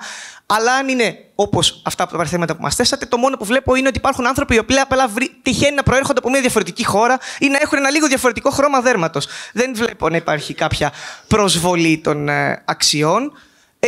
Και εάν υπάρχει κάποιος φόβος, αυτό σε μεγάλο βαθμό δημιουργείται. Γιατί μάλιστα στο Fox News, το οποίο παρεπτόντως είναι ένα μέσο το οποίο μιλάει ασταμάτητα για την ατζέντα του Τραμπ, άρα δεν νομίζω ότι υπάρχει και κάποιος ιδιαίτερος περιορισμός των δεξιών στα mainstream media, είχε αναφέρει μέσα στον Ιανουάριο 2024 300 φορές τη λέξη migrant crime. Από αυτό νομίζω ότι είναι ξεκάθαρο στόχευση για να δημιουργήσει φόβο. Οπότε μετά, άμα κάποιος έχει ακούσει αυτά, είναι και λογικό να βλέπει ένα μετανάστη και να φοβάται γιατί το Fox News του είπε ότι υπάρχει migrant crime. Πάμε στα δικαιώματα τώρα και στην υγεία, γιατί είμαι και υγειονομικός, θέλω να μιλήσω λίγο περισσότερο για το σύστημα υγείας. Τέλεια. Για το κομμάτι των εκτρώσεων έχουμε ήδη συζητήσει, έχω κάνει και αρκετές ερωτήσεις. Απλά θα πω το εξής, ότι δεν καταλαβαίνω γιατί έχει αναδειχθεί σε μεγάλο κομμάτι της ατζέντας των Ρεπουμπλικανών από τη στιγμή να περιορίσουν κάποια δικαιώματα που δεν επηρεάζουν τη ζωή του μέσου Αμερικανού πολίτη. Συγγνώμη, αλλά ποιος επηρεάζεται από την επιθυμία μιας εγγύου στο Οχάιο να τερματίσει την κοίηση πέρα από την ίδια και τον άντρα της? Κανένας άλλος είναι απάντηση. Δεν επηρεάζεται ο πολίτης του Τέξας. Ποιος επηρεάζεται από την επιθυμία μιας τρανς 25χρονης κοπέλας να θέλει να προβεί σε μυφιλομετάβαση? Κανένας. Όλο αυτό που μας λέτε για τα pronouns, μόνο την ίδια αφορά και δεν επηρεάζει κανέναν άλλον άνθρωπο στην τελική. Άρα δεν καταλαβαίνω για ποιο λόγο πρέπει να το ανάγουμε σε τεράστιο θέμα culture war όταν αφορά μόνο τους ίδιους τους ανθρώπους. Και τώρα για το σύστημα υγείας. Είναι γεγονός ότι η Αμερική αυτή τη στιγμή έχει ένα σύστημα υγείας το οποίο σε σχέση με τις χώρες που έχουν παρόμοια επίπεδα κατακεφαλήν εισοδήματος σημειώνεται πρώτο στο avoidable deaths από medical care. Αυτό υπάρχουν προσπάθειες να φτιαχτούν, οι οποίες προέρχονται εξ ολοκλήρου από τους Δημοκρατικούς. Βλέπουμε ότι και στην ατζέντα της η Κάμαλα Χάρις προωθεί το Affordable Care Act και το να επεκτείνει αυτά τα δικαιώματα. Βλέπουμε ότι οι δημοκρατικοί πρόεδροι στο παρελθόν έχουν κάνει ακριβώς το ίδιο και έχει μάλιστα αποδειχθεί ότι το Medicare for All και τέτοια συστήματα μειώνουν τελικά τα κόστη in the long run για τον Αμερικανό πολίτη και προστατεύουν περισσότερους πολίτες και τους επιτρέπουν να ζουν μια υγιή ζωή. Πάλι μια παύση. Είσαι πάρα πολύ καλός ομιλητής και διαγείρεις πολλές ερωτήσεις. Γιώργος Βουνίδης, ερώτηση. Ακούμε πολύ ενδιαφέρον τον λόγο περί δικαιωμάτων. Αυτή είναι μια ερώτηση, αλήθεια είναι, που θα την έκανε σε οποιοδήποτε ομιλητή τολμούσε να μιλήσει για δικαιώματα και υπερασπίζεται τους δημοκρατικούς. Και η ερώτησή μου είναι η εξής. Πώς κολλούν τα ανθρώπινα δικαιώματα, τα οποία είναι κεκτημένο του δυτικού πολιτισμού, με την αθρώα λατρομετανάστευση, η οποία κατά βάση βασίζεται στο Ισλάμ, το οποίο μισεί το δυτικό πολιτισμό και τα ανθρώπινα δικαιώματα? Κύριε Βουνίδη, αν πάω σε οποιαδήποτε χώρα και παραβιάσω τα ανθρώπινα δικαιώματα κάποιου άλλου, θα με συλλάβουνε και καλά θα μου κάνουνε. Όχι στις Ισλαμικές χώρες. Όχι στις Ισλαμικές χώρες, αλλά δεν μπορείς να το ξανακάνεις αυτό. Συγγνώμη, αλλά μιλάμε για την Αμερική. Εάν όντως παραβιάζουν τα δικαιώματα των άλλων, θα συλληφθούν αυτοί οι άνθρωποι. Οι εγκληματίες, οι οποίοι λέτε, θα συλληφθούν. Θα βρεθούν και θα συλληφθούν. Μιλάμε για τους τόσους άλλους μη εγκληματίες, οι οποίοι υποφέρουν από τη ρητορική που τους χαρακτηρίζει όλους σαν εγκληματίες, επειδή απλά έχουν το ίδιο χρώμα δέρματος ή την ίδια θρησκεία με κάποιον άνθρωπο που έχει πράξει κάποιο έγκλημα. Λοιπόν, πίσω σε αυτό που έλεγα για το σύστημα υγείας. Και ο Ομπάμα ήταν ο πρώτος που έφερε το Affordable Care Act. Ο Biden το συνέχισε και η Χάρις έχει ακόμα περισσότερα μέτρα να τα επεκτείνει. Θεωρώ μάλιστα ότι αυτό είναι πολύ πιο σημαντικό για την υγεία ενός παιδιού από τις εκτρώσεις. Από τη στιγμή που θα γεννηθεί το παιδί, είναι καλό να μπορεί να πάει σε ένα νοσοκομείο να το περιθάλψουν και να μην το αφήσουμε να πεθάνει. Οπότε είναι πάρα πολύ σημαντικό αυτό. Αλλά το κλείσω. Το μεγαλύτερο πρόβλημα το οποίο για μένα έχει δημιουργήσει ο Τραμπ σαν το τέμ για να κατευθύνει την οργή των συντηρητικών, όχι των συντηρητικών, μάλλον των οπαδών του συγκεκριμένα, είναι οι εκλογές του 2020. Δεν υπάρχει καμία απολύτως απόδειξη για παρατυπίες και ο Τραμπ ξεκάθαρα παραβίασε το Αμερικανικό Σύνταγμα, αρνούμενος να δώσει την εξουσία στον Biden, ο οποίος, θα το πω, κέρδισε ξεκάθαρα τις εκλογές του 2020.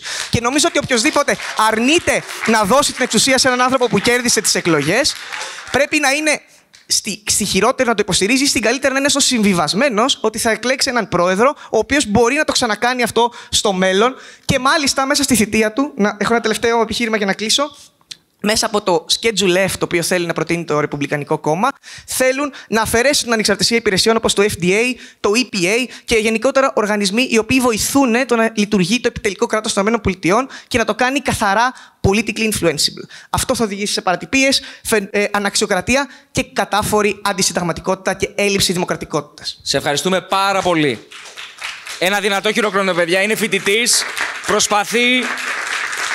Και τώρα καλώ το Βασίλη Παπαγιαννίδη. Ένας από τους μεγαλύτερους λογοτέχνες που είχαμε, ο Νίκος Καζαντζάκης, γράφει «Θέλει, λέει, να είναι ελεύθερος, σκοτώστε τον». Μελετώντας και την ιστορία αλλά και τα γεγονότα, παρατηρούμε πως οι άνθρωποι που δέχονται βολές, πόσο μάλλον οι πρόεδροι, υποψήφιοι πρόεδροι που δέχονται δολοφονικές απόπειρες, είναι οι άνθρωποι που οραματίζονται κάτι διαφορετικό.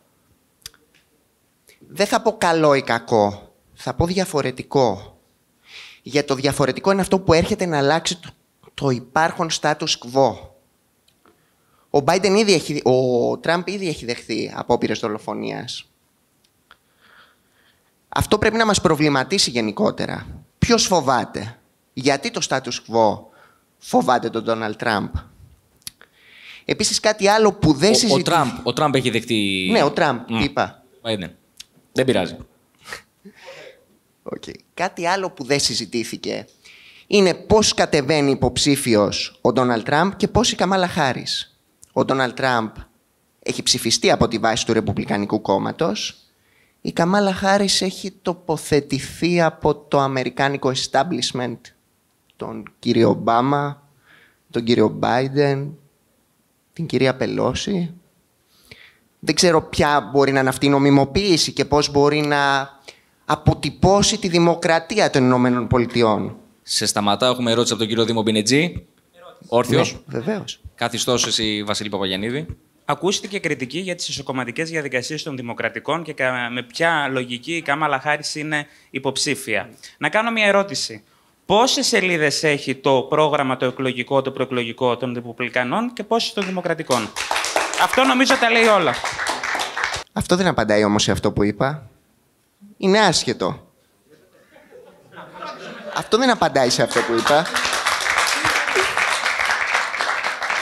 Έχω ακούσει τον Ντόναλντ Τραμπ να τον χαρακτηρίζουν σεξιστή. Τώρα εδώ πέρα βέβαια έχω κάτι στατιστικά που δείχνουν ότι μείωσε τη γυναικεία ανεργία αρκετά. Σε ιστορικό χαμηλό στο 3,4%. Ότι μείωσε, λέει, τους φόρους στις μεγάλες επιχειρήσεις. Αυτό είναι αλήθεια, λέει, επειδή οι μεγάλες επιχειρήσεις παράγουν τον πλούτο, μειώνεται ταυτόχρονα ο φόρος και στα μεσαία νοικοκυριά. Οπότε έχω εδώ πέρα ένα γράφημα που δείχνει πως το μέσο ετήσιο εισόδημα στα νοικοκυριά όλων των φυλών των ΗΠΑ, μαύρη, λατίνη, λευκή, αυξήθηκε επί προεδρίας Τραμπ. Όσον αφορά το inflation και τον πληθωρισμό, δεν θα σχολιάσω. Έχει τριπλασιάστηκε στην αρχή της προεδρίας Biden. Τα γραφήματα είναι ξεκάθαρα. Υπάρχει και ένα άλλο ζήτημα, το θέμα της Ουκρανίας. Μόλις έγινε πρόεδρος ο Τζο Μπάιντεν, ένα μήνα μετά, έβγαλε ανακοίνωση. Λέει, ο πρόεδρος Πούτιν είναι φωνιάς. Αυτό τα λέει όλα για την εξωτερική του πολιτική. Αυτό δείχνει τι προκάλεσε η εξωτερική πολιτική του Biden. Και κάτι ακόμα επ' αυτού με την εξωτερική πολιτική. Γράφει ο Σουν Τσου, σοφός ηγείτορας είναι αυτός που υποτάσσει τον εχθρό χωρίς πόλεμο, χωρίς μάχη. Αυτό προφανώς δεν το έχει κατορθώσει η διοίκηση Biden-Harris. Σε αυτό πρέπει να είμαστε ξεκάθαροι. Όσον αφορά ένα άλλο θέμα, το θέμα των εκτρώσεων, ζητώ λίγο χρόνο ακόμα, το θέμα των εκτρώσεων. Η έκτρωση, είτε μας αρέσει είτε όχι, είναι μια διακοπή ζωής. Το κατά πόσον ηθικά δικαιολογείται ή όχι αναπερίπτωση είναι κάτι συζητήσιμο. Και είναι κάτι που νομίζω όλοι μας δεχόμαστε να το συζητήσουμε. Αυτό που θεωρώ ακραίο είναι αυτή η διακοπή ζωής να θεωρείται συνταγματικό δικαίωμα. Και συμφωνώ με την ανατροπή της απόφασης του 1971 από το Ανώτατο Δικαστήριο. Και επίσης θέλω να επισημάνω και κάτι άλλο εδώ, πως οι υποστηρικτές της ανεξέλεγκτης έκτρωσης καταδικάζουν ταυτόχρονα τη θανατική ποινή. Δηλαδή, αφενός ζητάνε να δοθεί μια δεύτερη ευκαιρία σε έναν καταδικασμένο εγκληματία, αλλά δεν δίνουν την πρώτη ευκαιρία σε μια νέα ζωή να έρθει σε αυτόν τον κόσμο. Ευχαριστώ πάρα πολύ. Αναφέρθηκε στη δολοφονία του την υπόπειρα δολοφονία, του Ντόναλντ Τραμπ, ο συνομιλητής μου. Αυτή έχει γίνει από μέλος του Ρεπουμπλικανικού κόμματος. Έχει συλληφθεί ο υπεύθυνος. Άρα, αν ενόχλησε κάποιος, μάλλον τελικά ενόχλησε τους Ρεπουμπλικανούς και όχι τους Δημοκρατικούς που ανέφερε ο συνομιλητής μου. Αλλά σε ένα δεύτερο επίπεδο για την οικονομία, το growth το οποίο σημειώθηκε επί θητείας Donald Trump ήταν σε παρόμοια επίπεδα με την άνοδο που είχε σημειωθεί στην δεύτερη θητεία του Ομπάμα. Άρα, μάλλον το να δίνουμε credit στον Donald Trump για αυτή την άνοδο που υπήρχε ήδη από πριν είναι σαν να του δίνουμε και το blame για την πανδημία, στα οποία κανένα από τα δύο δεν ήταν δικά του δημιουργήματα. Λοιπόν, αφενός όσον αφορά την άνοδο στο ετήσιο εισόδημα, πράγματι είχε ξεκινήσει αρκετά χρόνια πριν, όχι μόνο από τον Ομπάμα και προγενέστερα και συνεχίστηκε επί Τραμπ. Πιο κοντά το μικρόφωνο. Δεν μειώθηκε επί Τραμπ όπως το κατηγορείται. Συνεχίστηκε η αύξηση. Έχει αρχίσει να μειώνεται από την αρχή της προεδρίας Biden. Πιθανόν εδώ να φταίει βέβαια και ο κορονοϊός, αλλά αυτό που κρατάμε ως δεδομένο είναι το πρώτο. Ξέχασα την πρώτη σου ερώτηση. Ο υπεύθυνος για την απόπειρα δολοφονίας του Τραμπ ήταν εγγεγραμμένος σε Ρεπουμπλικανικό κόμμα. επ' αυτού, αυτό το διέδωσαν τα μέσα. Δεν ισχύει ότι ήταν μέλος του Ρεπουμπλικανικού κόμματος. Έχει διαρρεύσει βίντεο ο ίδιος που λέει μισώσω τίποτα τους Ρεπουμπλικάνους, μισώσω τίποτα τον Τραμπ. Υπάρχει στο YouTube ή στο Facebook, αν το γκουγκλάρεις θα το βρεις. Okay, and we have also a last question from Dr. Brady. Yeah, please. Students from other countries traveling to the United States, the number has climbed amazingly. America was the place that attracted students from all over the world even when it was a hellhole. Why is it that the number of foreign students entering the United States to study began to decline only with Donald Trump? Γιατί με τη διοίκηση Biden η ακραία αριστερά έχει καταλάβει τα πανεπιστήμια και τα έχει μπουρδελοποιήσει. Ευχαριστώ.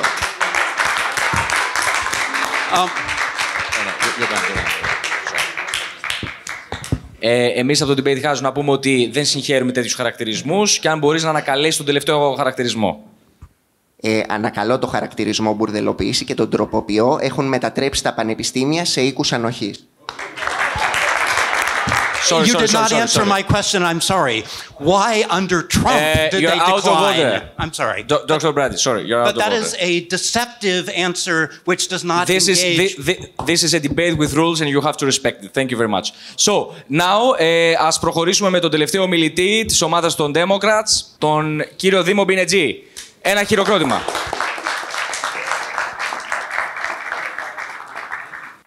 Ασκήθηκε πριν από λίγο κριτική για τις ισοκομματικές διαδικασίες των Δημοκρατικών. Για να καταλάβετε τις ποιοτικές διαφορές, οι Δημοκρατικοί λειτουργούν σαν κόμμα, έχουν διαδικασίες, κάνουν επεξεργασίες. Και γιατί το λέω αυτό?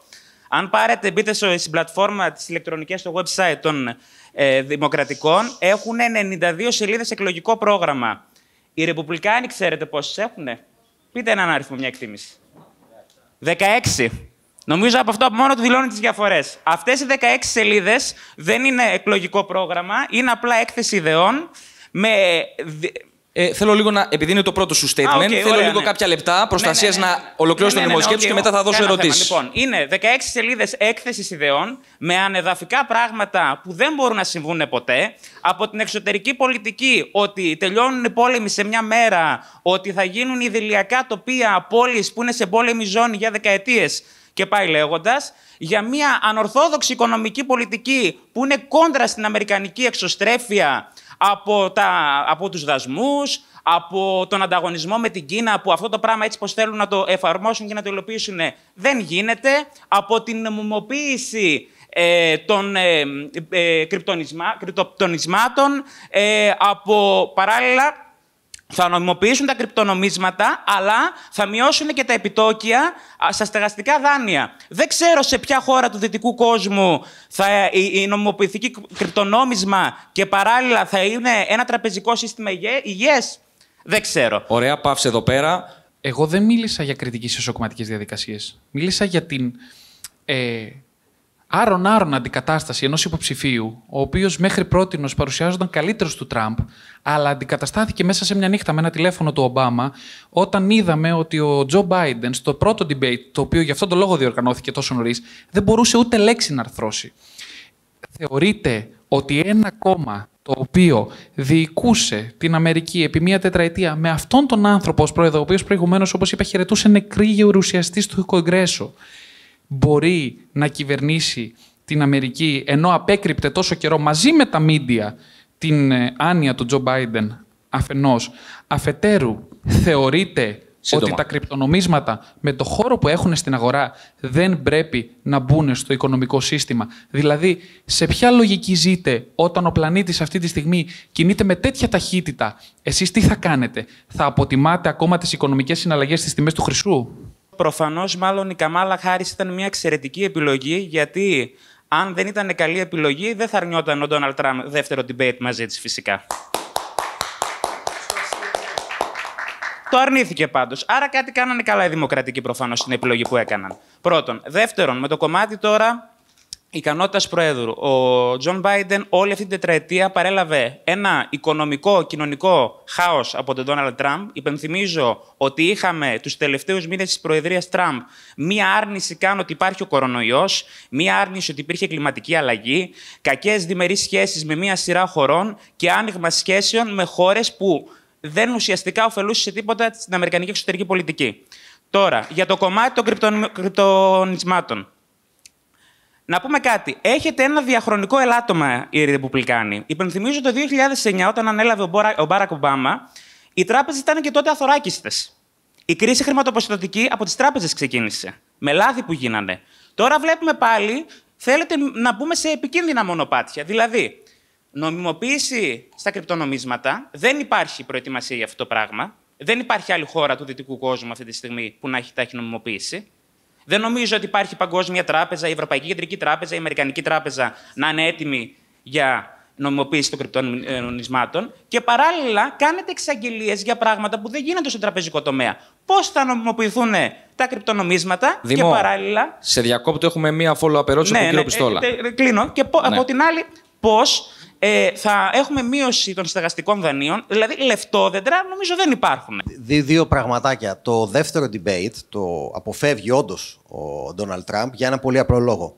Όταν είσαι μπροστά, δεν θες να ρισκάρεις. Αυτό είναι το δεδομένο. Δεύτερον, εάν είναι οι 92-96 πόσοι, αν η ποσότητα είναι σημαντικό, τότε στο all you can eat θα πλήρωνεις περισσότερο από ό,τι στα Michelin stars που σου δίνουν αυτό να φας. Δεν είναι η ποσότητα το σημαντικό. Το σημαντικό στο πρόγραμμα είναι η ποιότητα. Η ερώτηση ποια είναι? Δεν έχω ερώτηση. Ωραία. Τότε, Δήμο, δεν θα απαντήσει αυτό το statement. Σε προστατεύω εγώ. Ο κύριος Μπογδάνος έχει να κάνει ερώτηση. Οκ.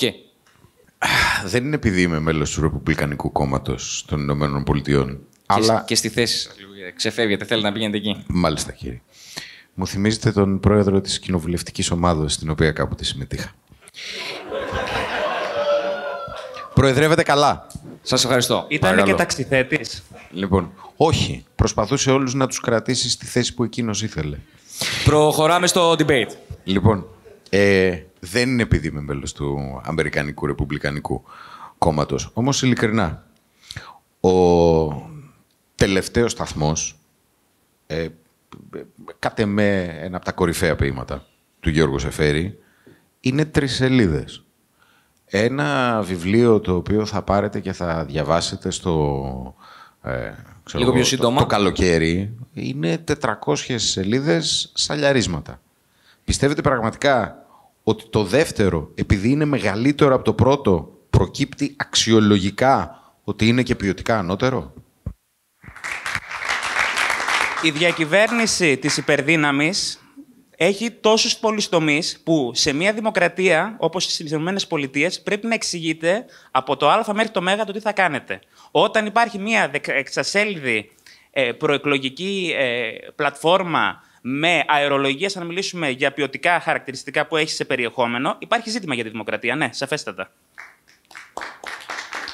Οικονομική πολιτική, ανορθόδοξος τρόπος. Εξωτερική πολιτική, δημιουργία εχθρών. Μεταναστευτική πολιτική, κόντρα στο ρεύμα. Πρόβλημα ακόμα και με το Μεξικό. Πρόβλημα με όλες τις χώρες του κόσμου. Έχω έναν προβληματισμό τώρα, αν η Ευρώπη προχωρήσει και στην ευρωάμυνα, ποια θα είναι η θέση του Ντόναλντ Τραμπ αν είναι πρόεδρος, που λέει ότι πάλι θα κάνει ζητήσει πράγματα ως χώρα του ΝΑΤΟ από τους Ευρωπαίους? Είναι ένα καλό ερώτημα τι θα γίνει και εκεί πέρα. Τώρα, γιατί τέθηκε το ζήτημα των δικαιωμάτων και το θέμα της άμβλωσης.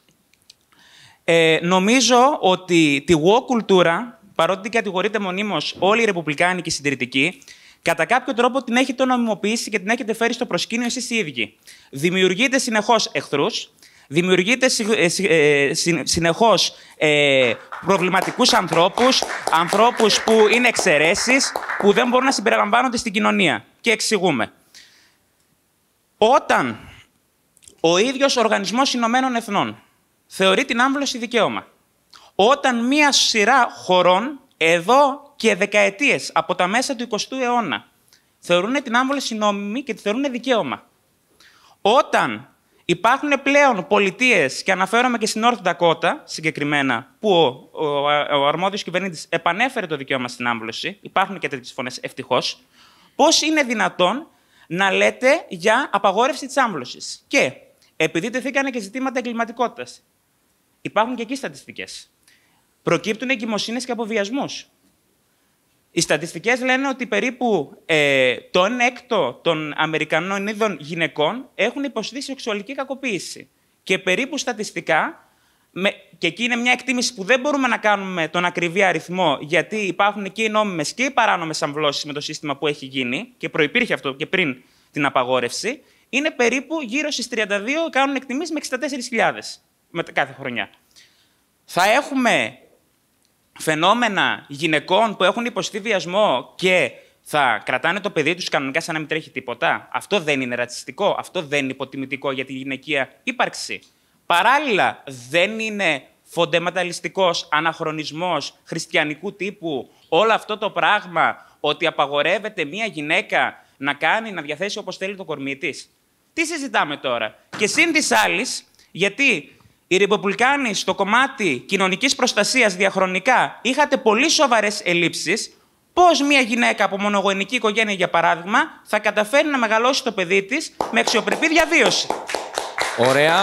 Πάυσε εδώ. Πριν τελειώσεις, τελευταία ερώτηση για το απόψινό debate από τον κύριο Βουνίδη. Δεν μπορούμε να κάνουμε και δύο.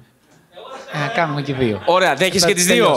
Ωραία. Αλλά σύντομα. Η κάθε ερώτηση πρέπει να είναι λιγότερα από 20 δευτερόλεπτα. Όχι, θα είναι κάτω από 20 δευτερόλεπτα. Άκουσα δύο τρομακτικές ανακρίβειες. Η πρώτη είναι ότι συζητάτε αυτή τη στιγμή στην Αμερική η εν συνόλου απαγόρευση των εκτρώσεων, κάτι το οποίο σε καμία δυτική χώρα δεν συμβαίνει. Μιλάμε για εκτρώσεις οι οποίες, όπως και στον ελληνικό ποινικό κώδικα έχουμε αντίστοιχη πρόβλεψη, γίνονται φυσικά και επιτρέπονται αν είναι προϊόν εγκλήματος και φυσικά έχουν να κάνουν και με το χρόνο στον οποίο είναι η εγκυμοσύνη. Αφενός, αφετέρου άκουσα ότι είναι αναχρονιστικός ο χριστιανισμός. Λοιπόν, εν συντομία, χριστιανικού τύπου. Δεν κάνουμε διάλογο. Λοιπόν, ναι. Αγνοείται πάλι ένα βασικό πράγμα. Ο χριστιανισμός είναι ο πυλώνας της δυτικής κοινωνίας. Η δυτική κοινωνία είναι η πρώτη κοινωνία που έφτιαξε πλαίσιο και νομιμοποίησε τις εκτρώσεις. Σταματήστε να αναπαράγετε πράγματα τα οποία δεν έχουν καμία σχέση με την πραγματικότητα. Η ερώτηση ποια είναι? Και η ερώτηση είναι, θέλετε να ζείτε σε μια χριστιανική δυτική δημοκρατία ή θέλετε να ζείτε σε μια ισλαμικού τύπου δημοκρατία που εκεί πέρα ούτε εκτρώσεις έχουμε και φυσικά έχουμε και πολλές ανεπιθύμητες εγκυμοσύνες λόγω βιασμών, οι οποίοι όμως δεν θεωρούνται βιασμοί γιατί τους επιτρέπει η Σαρία. Το πρώτο ζήτημα που τέθηκε με το κομμάτι νομικής φύσεως, αν είναι τελείως απαγορευμένες οι εκτρώσεις στην Αμερική και αν υπάρχουν ειδικές προβλέψεις, να σας θυμίσω ότι υπάρχουν 14 πολιτείες που έχουν αποφασίσει οριστικά ότι δεν μπορούν να γίνουν αμβλώσεις. Είναι μια σειρά πολιτιών, είναι 14. Δεν είναι μία και δύο, είναι 14. Πρώτον. Δεύτερον, γιατί υπόθηκε αυτό το πράγμα, νομίζω τα τελευταία χρόνια, 60-70 χρόνια, τα συντάγματα τα περισσότερα των χωρών δυτικού τύπου προβλέπουν ότι κάποιος μπορεί να είναι θρησκευτικά ουδέτερος. Δεν δεσμεύεται κάπου. Μόνο συνήθως στα χριστιανικά βασίλεια, που υπάρχει μοναρχία ως ανώτατο πολιτιακό αξίωμα. Ευχαριστούμε πολύ. Είναι, το λέω απλά για πρέπει να ολοκληρώνεις. Ναι.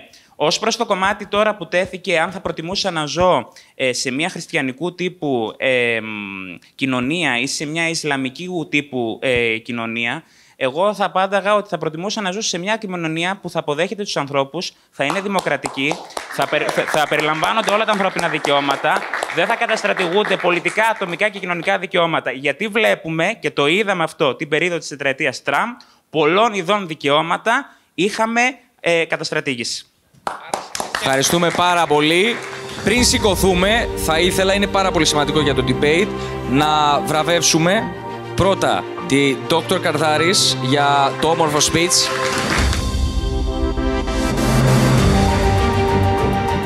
This also, it's a big thank you for the Democrats abroad, Greece. Dr. Brady, if you can.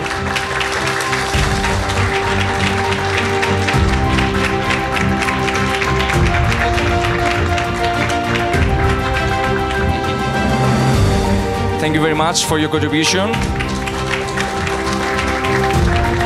Και το τελευταίο βραβείο συμμετοχής είναι στον κύριο Μπογδάνο, Honorary Member. Σας ευχαριστούμε πάρα πολύ. Σας ευχαριστούμε πάρα πολύ. Θέλω λίγο να μου πείτε ποιοι έχετε μια ερώτηση για την πλευρά των Ρεπουμπλικανών, για αυτή την πλευρά. Γιώργος Φραγκεδάκης, ωραία. Από την πλευρά των Δημοκρατικών, ποιος έχει να κάνει μια ερώτηση? Ωραία. Άρα, Γιώργο Φραγκεδάκη, ξεκινάς εσύ προς τους Ρεπουμπλικανούς. Okay, I have two small questions. The first question is, like, I observe the logical threading that the proposition is doing. You have zero analysis to... Yes. To whom you address... Oh, whoever wants to respond. Mr. Bogdanos, I enjoyed the speeches, so it's fine. The first question is, can you, like, I will give you the actual, like, capacity to respond. Can you give the structural analysis into why Donald Trump is the key reason to why you don't have wars during his campaign. You're factually incorrect. The opposition points this out. You have 30% increase on casualties in both Yemen and both Afghanistan. You need to engage on the actual comparative, which is explaining why the wars stopped because of Trump being elected. Second question, nobody actually engages this. Trump has been indicted for 6 civil lawsuits.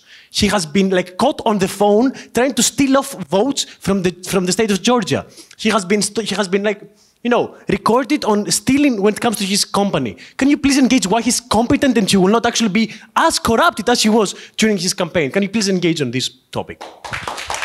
Thank you so much for the question to begin with. It's an honor that I receive a question from a champ.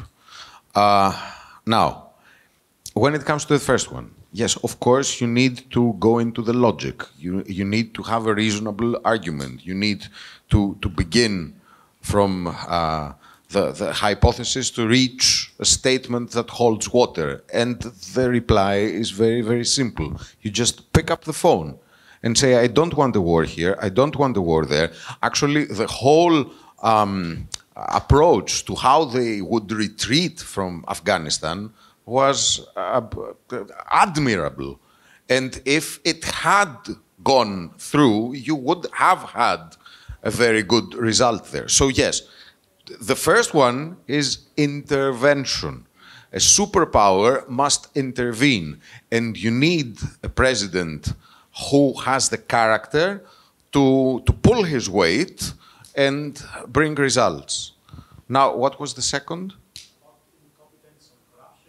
Yes. Now, the thing there, that's a much more difficult question, because it's not just about picking up the phone and saying, listen, I don't want a war, so you do this and that and the other thing, and we're gonna be all right. I